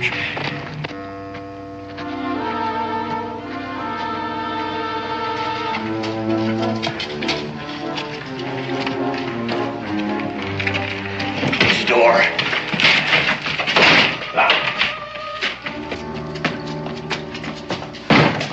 Oh, that must be gold from the hoist of it.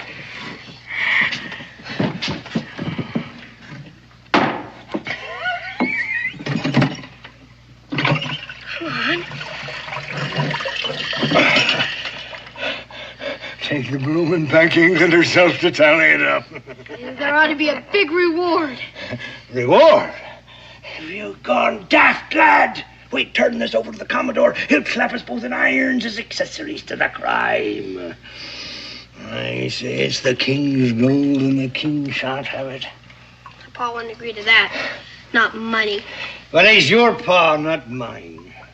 Ah, now, laddie, if you knew the way I suffered at the hands of the king's navy, suffered, and the poor people of this town, we're just seeing that the British get back a little of what they give. And we're rich, laddie. Rich as lords rolling in a coach. With rum and tobacco for the rest of our lives. You keep a sharp lookout while I take this in the back and open the lock. Aye, aye, Captain.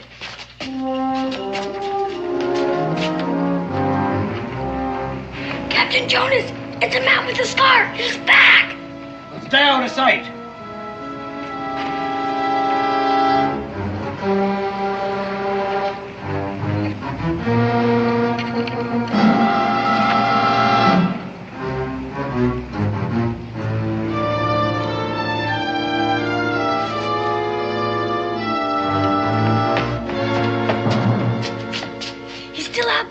Come looking for his box. It's a pity we didn't leave it at the bottom of the well for him to find.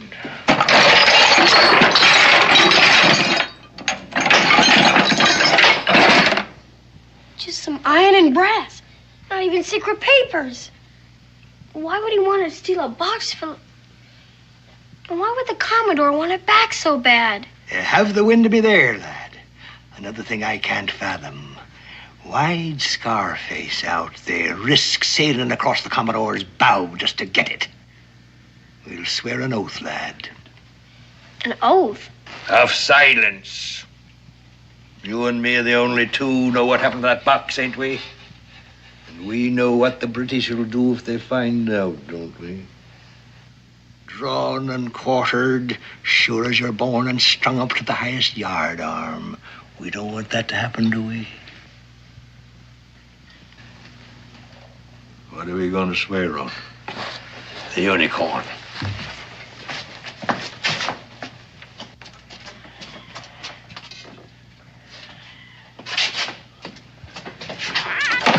We'll need a witness.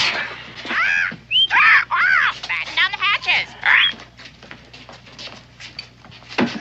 Fine ship, the unicorn. Honest and true to me she was. You'll not find a better thing to swear on. I swear to keep mum on what we did today and never to tell the name of my shipmate, or may I boil in oil. Swear. I swear. Share and share alike. And so we shall. I'll keep these bits of metal, and the box will come in handy for you when you're back in Boonesville for your lunches. Just fits. You mean it's for me? A going away present, so you'll not forget old Captain Jonas. Now, you best hoist your jibs and set a course away from me.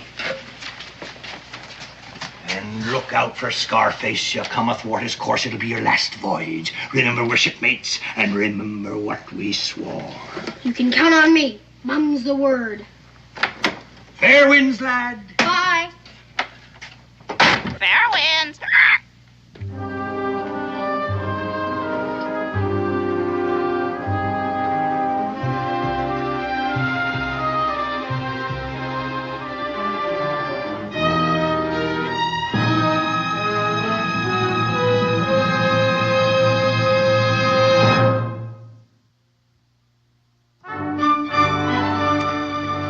She's a real beauty, Israel. Just the thing for the mantel of the new room your father's promised to build you. Your clothes are dry by now. You better get dressed. Why, Ma? Just have to take them off again when I go to bed. Suppose I said, why bother to tidy the beds every day? They're just going to get mussed again when we go to sleep. Why do you bother, Ma? Because we're a neat and civilized family. Yes, ma'am. Now, you better get dressed. I think I hear your father coming.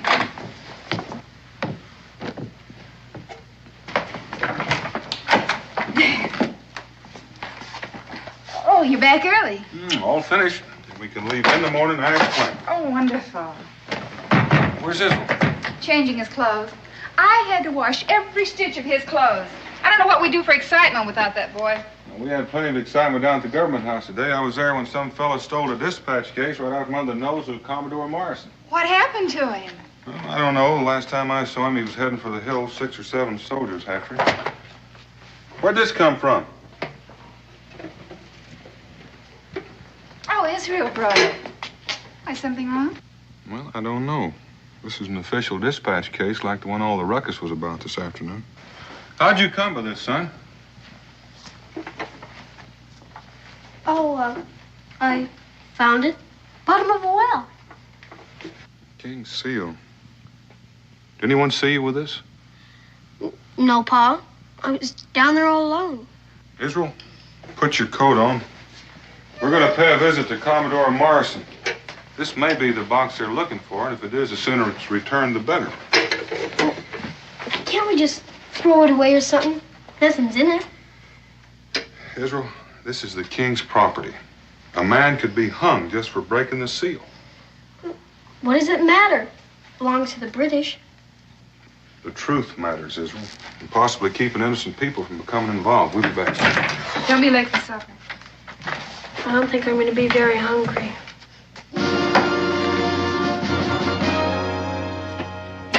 And after accidentally falling into this well, the location of which escapes you, you stumbled across this empty box. And you've no idea how it got down there in the first place. And then you picked up the box and you climbed back out all by yourself. quite a feat for a boy of your size to climb out of a well alone and unaided, carrying this heavy dispatch box in the bargain. Don't you think? I asked you a question, boy. My son is not a liar, Commodore. And I won't have him badgered in this way. Now, you have your box back. I think we'll just be leaving now. I must ask you to wait, Mr. Boone. I'm not finished yet. With the boy or with you. Corporal. Is that the boy, Corporal? Yes, sir. And is that the man? No, sir. He was an older man of medium build. Perhaps you can enlighten us as to the identity of this older man of medium build. Israel, if you have any idea what he's talking about, tell the Commodore. Cat's got your tongue, eh, boy? I suggest we refresh this young man's memory as to the location of the well wherein he found this box. Perhaps when you're at the scene, you'll be stimulated to recall the details of your story. Follow me, Mr. Boone. Corporal, bring that box.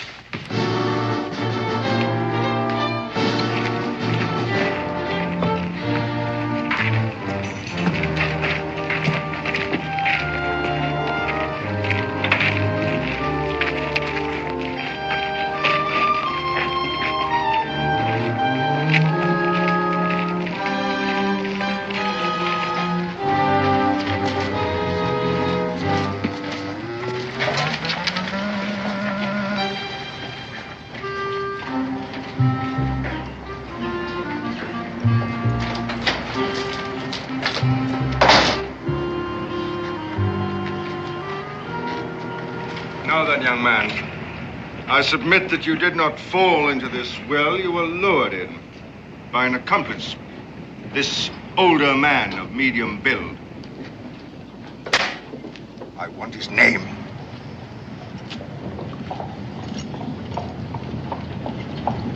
Tell him, son. Like as not, he's in league with the man who stole the box in the first place. Don't you see the man was just using you to retrieve that box? Whoever he is, he'll swing. Very well. I've tried to be patient with you. Corporal, put the boy under arrest as an accessory to the crime. Now, hold on, Corporal. He's just a little boy, you can see that. And I'm sure if he knows who the man is, he'll tell you. But right now, you've got him so scared he can't talk. Now, let me reason with him for a little while, and I promise you'll have all the information you want. I gave you an order, Corporal.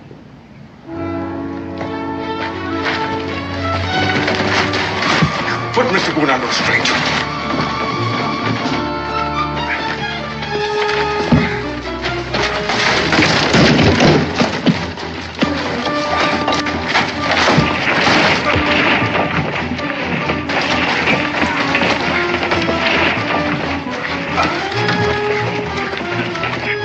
That will be enough, Mr. Boone. You let me go, Punk! All right, you go over here. Take your hands off of him, Corporal. You come back here! Corporal, let him go. As long as we have Boone, the boy won't go far. Put him in irons. All right, Mr. Boone, let's move. And no more tricks.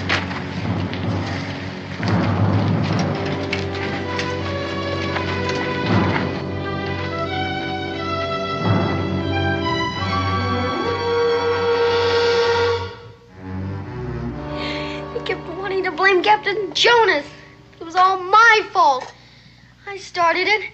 I swore not to tell. Now they've got Pa. I'm sure your father will be all right, Israel. He's probably worrying about you right now. Son, now pay attention. This box that all the fuss is about. Were you actually there with Captain Jonas when he first opened the lock? No. I was out front, keeping an eye on the man with the scar. But honest, Ma, it was filled with nothing but junk. I know that's all there was in it when Captain Jonas showed it to you. But I'm sure that Commodore Morrison is not the kind of man to keep Locked boxes of scrap metal in his desk. Israel. Dear, I'm afraid your Captain Jonas has used you. That box probably was full of gold, just as you thought. And your sea captain is probably packing up right now, getting ready to make away with it. No! Captain Jonas wouldn't do anything like that. He just wouldn't. We're sworn shipmates. Israel. Loyalty's a fine thing. And if you're right, there's no harm in telling the whole truth to Commodore Morrison. Israel, your father's in this very deep. We all are. Suppose you're wrong about Captain Jonas. Do you want to see him run away with all that gold and leave your father to pay the piper? No, ma'am. I'm going to tell Commodore the whole truth about the dispatch case, just the way you told it to me. I want you to stay right here, right in this room until I get back. Yes, ma'am. You're to lock the door and open it to no one but me, under any circumstance. Do you understand? Yes, ma'am. Oh, there's bread and honey in the cupboard. It'll tide you over till I get back. Israel, lock this door.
Who is it?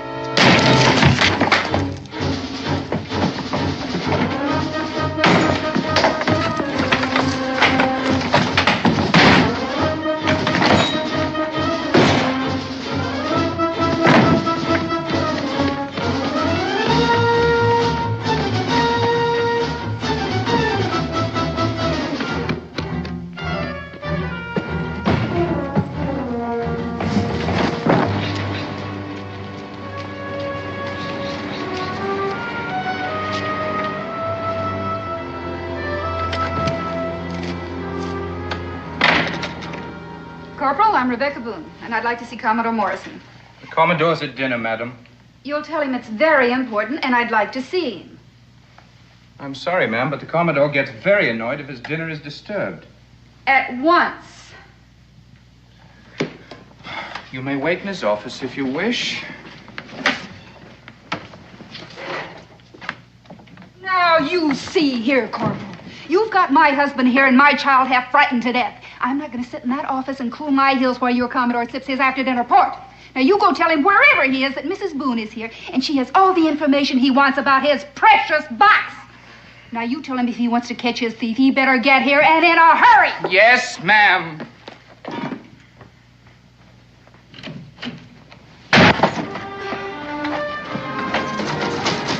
Captain Jonas!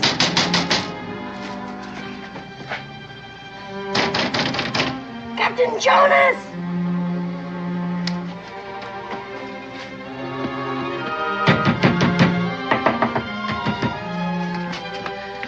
It's me!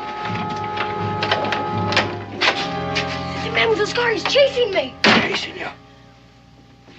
Wouldn't you be safer off at home, lad? I don't think so. You're a real shipmate. I was there at the well when they put the screws on you. Ah, but you didn't drag me into this mess, and it gives old Jonas a chance to haul anchor while there's still a breeze. My ma was right. I was out there. You took the gold for yourself. Then you filled the box with this junk. And now you're taking off with the gold and leaving me and my pa to pay the piper. You're all of a clove hitch, lad. I'd sooner lose me other hand than cross a shipmate. Look here. Look. Where's the gold? Where's the gold? Only me duds. Huh? Then why are you packing to leave? Well, I'm a proper shame to tell you why. But it's nothing to do with the box. The Commodore's mighty anxious to get his hooks on me. And I've no mind to spend the rest of me days in some pest-ridden prison, waiting for a glory day at the end of a rope at the top of the Commodore's yard arm. That's the plain truth. You can call me a coward if you like. But I never cross a shipmate. A spade's a spade. Oh, shut your trap. Good night. I don't care about the gold, Captain Jonas. You can have it, all of it. It's just that they've got my paw. And you're the only one that can convince the Commodore that he's had nothing to do with it. Please, Captain Jonas. It means an awful lot to me. Would you please go to the Commodore and tell him the truth? Please. I'd sooner sail up to execution dock, lad. But I'll do it. Only you gotta believe I didn't take that gold. Let's hurry.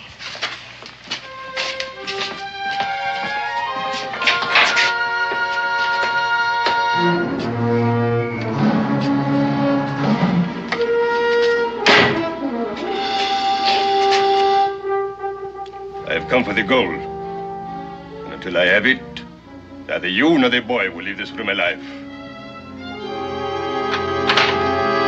And that's the whole story, Commodore. Either that box was filled with those pieces of iron, or this Captain Jonas has your gold. Corporal! Corporal! Yes. Fetch the prisoner Boone. Yes, sir. You see, Mrs. Boone, you told me everything except where I may find your boy. And I won't tell you that. I can only assure you that my boy and my husband are innocent of any willful wrong against the Crown.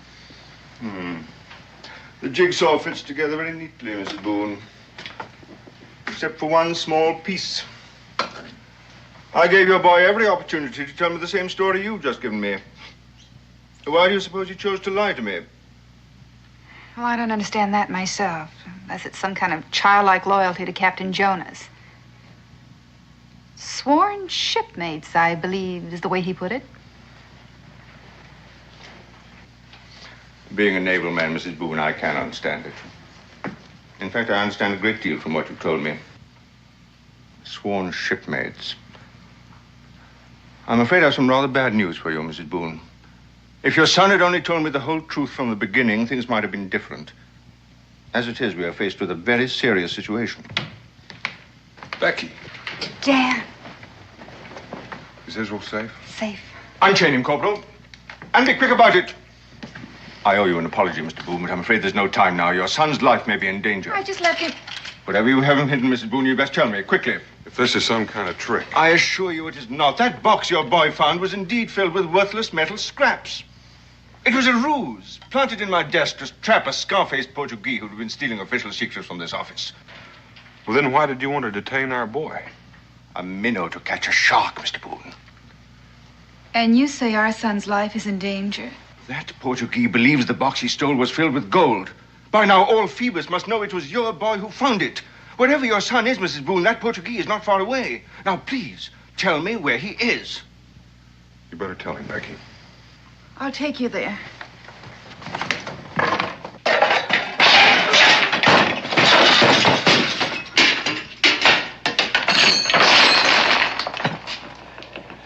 I warn you, monsieur. My patience is wearing thin. I've told you all I know. The box was empty. No, it wasn't empty. It was full. But there was nothing in it. But... Stop! I'm telling you the truth!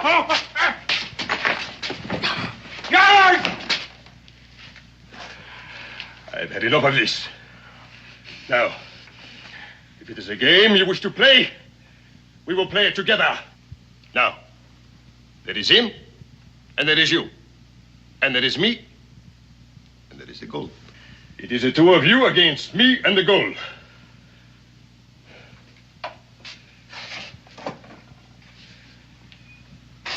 If the gold is not in the game by the time the glass runs out, the boy will die.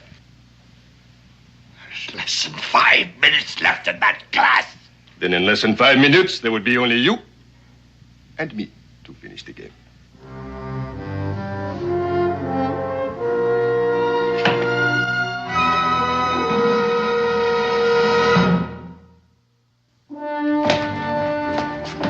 Israel!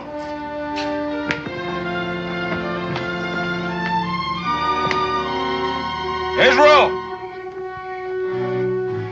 Made it. If I were a lad in trouble and had a sworn shipmate nearby, that's where I'd go. Captain Jonas.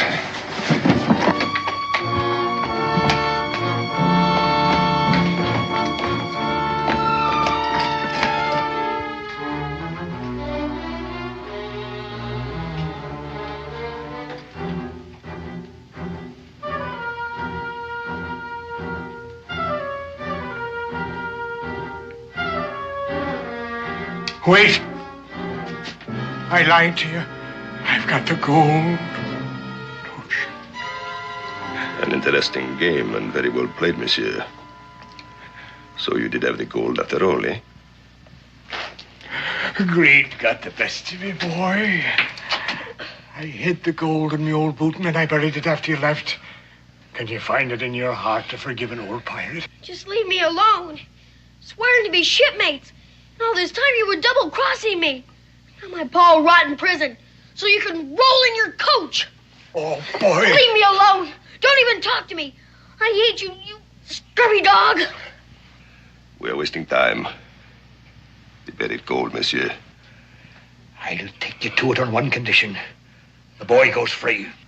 So he can run for the soldiers? This is a game for men, not children. You heard the bargain. The boy goes free first. I don't need your help. You can do what you want with me. Anything. Him too, for all I care. Scurvy dogs, both of you. I hope you get what you deserve. Help! Somebody help! Let him go!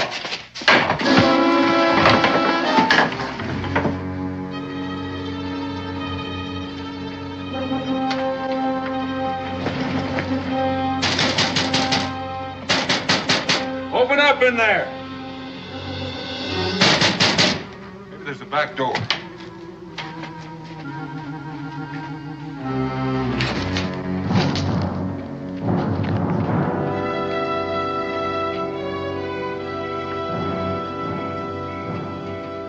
Captain Jonas? Are you in there? Nobody's here. Let's go.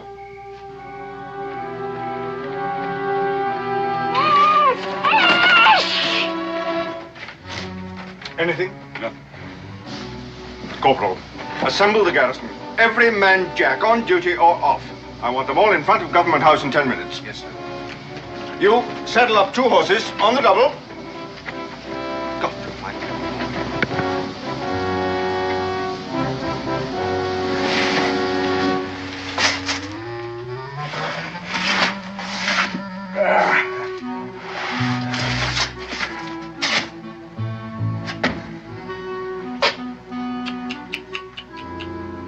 The boy almost gave the game away. And now, monsieur, the gold. The boy goes free or I don't watch.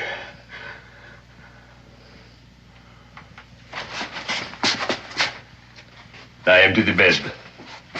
If you cross me, I will come back and douse his light.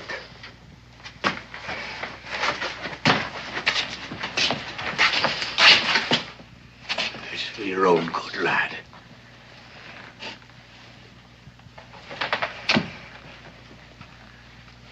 I won't be seeing you again. It's old Jonas' last voyage. 40 year before the mast, with gales blowing in my ear, and hardtack rumbling in me gut. And I'm to end me days, like the old unicorn herself, with nothing but a rusty old anchor to mark her bones. You have done enough talking. That is sweet. Good morning.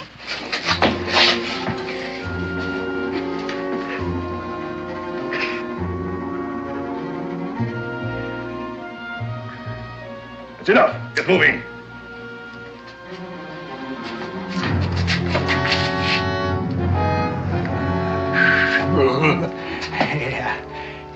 You gotta have a shovel to dig a treasure. Or a grave, monsieur.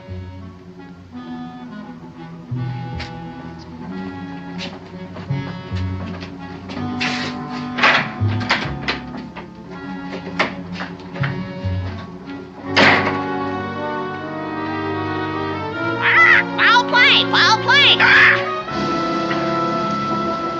What? Shun!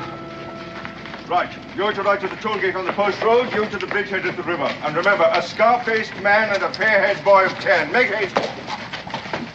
Corporal, you take a squad of men to the docks. Now, you've seen the boy and the Portuguese. Comb every building, look in every culvert under the pier, everywhere. And report back here to me every half hour. Carry on. Squad 1, fall out and follow me. Now, the rest of you, house to house, street by street. I want no stone left unturned. Carry on. Lieutenant, station one man at the Wayside Tavern just in case the boy returns on his own. Mr. Boone, would you take these two men and search the general area of the livery stable? Keep a sharp eye. The man may be in need of a horse. Mrs. Boone, you'd best remain here with me.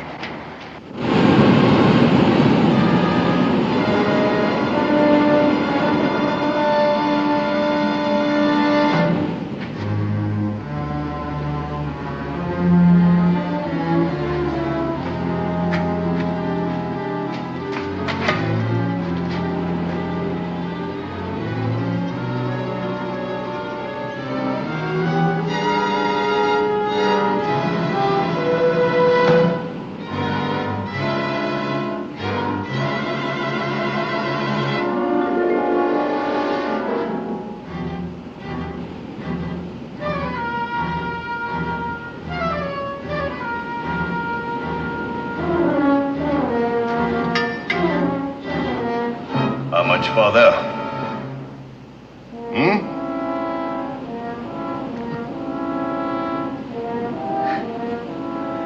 Over there by that anchor. The last of the unicorn.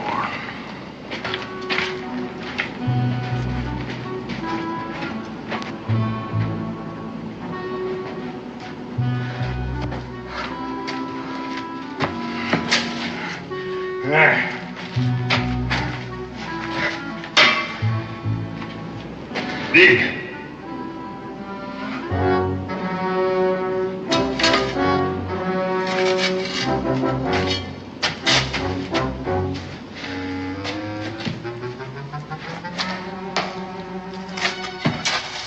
Well played. Ahoy! Well played, well played.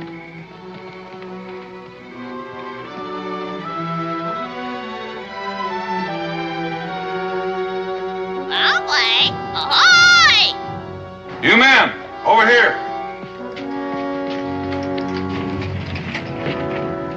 Someone in there, fetch the Commodore.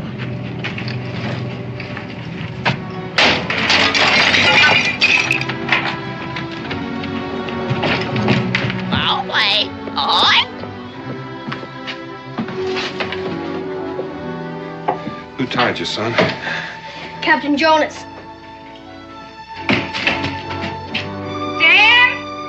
Becky! In here, the back room.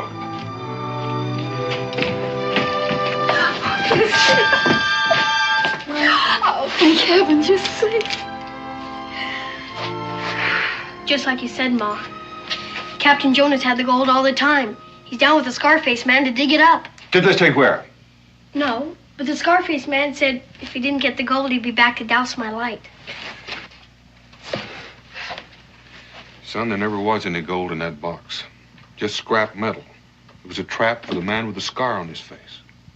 But Captain Jonas swore that he had the gold in the boot and bear. Crime and Etley. He did it to save me. Now that man with the scar will kill him. If only we knew where they went. Ahoy, unicorn! Ark! Hoist anchor!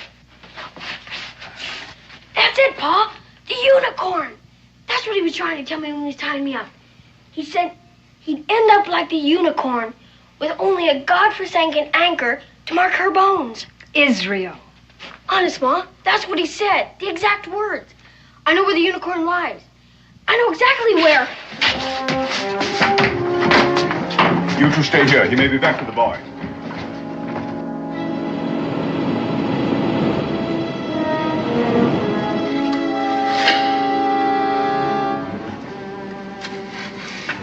For a rum-soaked sponge. The tide must have shifted the sand. No, I know it was right beside the fluke of this anchor. Keep digging.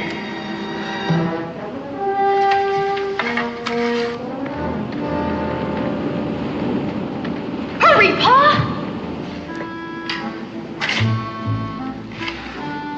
Faster! That's as far as I go. I'm sick and I'm tired and I reached the end of my string. There's no gold in there, wasn't he? Go ahead and shoot. And remember this. If any harm comes to that boy back there, I swear I'll come back from my grave and I'll see the color of your insides. If you have nothing more to say, monsieur. Shoot! Blast your shoot! No! Drop that gun.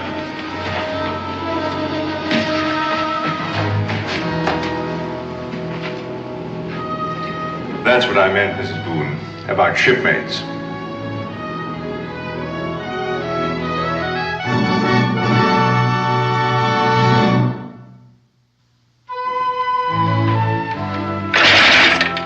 Not scrap metal this time. His Majesty's government is pleased to reward you for the return of this box and for your heroic part in the apprehension of a traitor to the crown. How is this to be divided? Share and share alike. We're shipmates.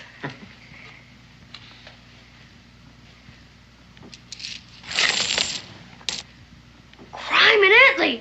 It's a bloomin' fortune. Israel, what do you say? I say we're rich as lords, rolling in a coach with enough rum and tobacco for the rest of our days. It's a good thing we're going back to Boonesboro. Not a minute too soon.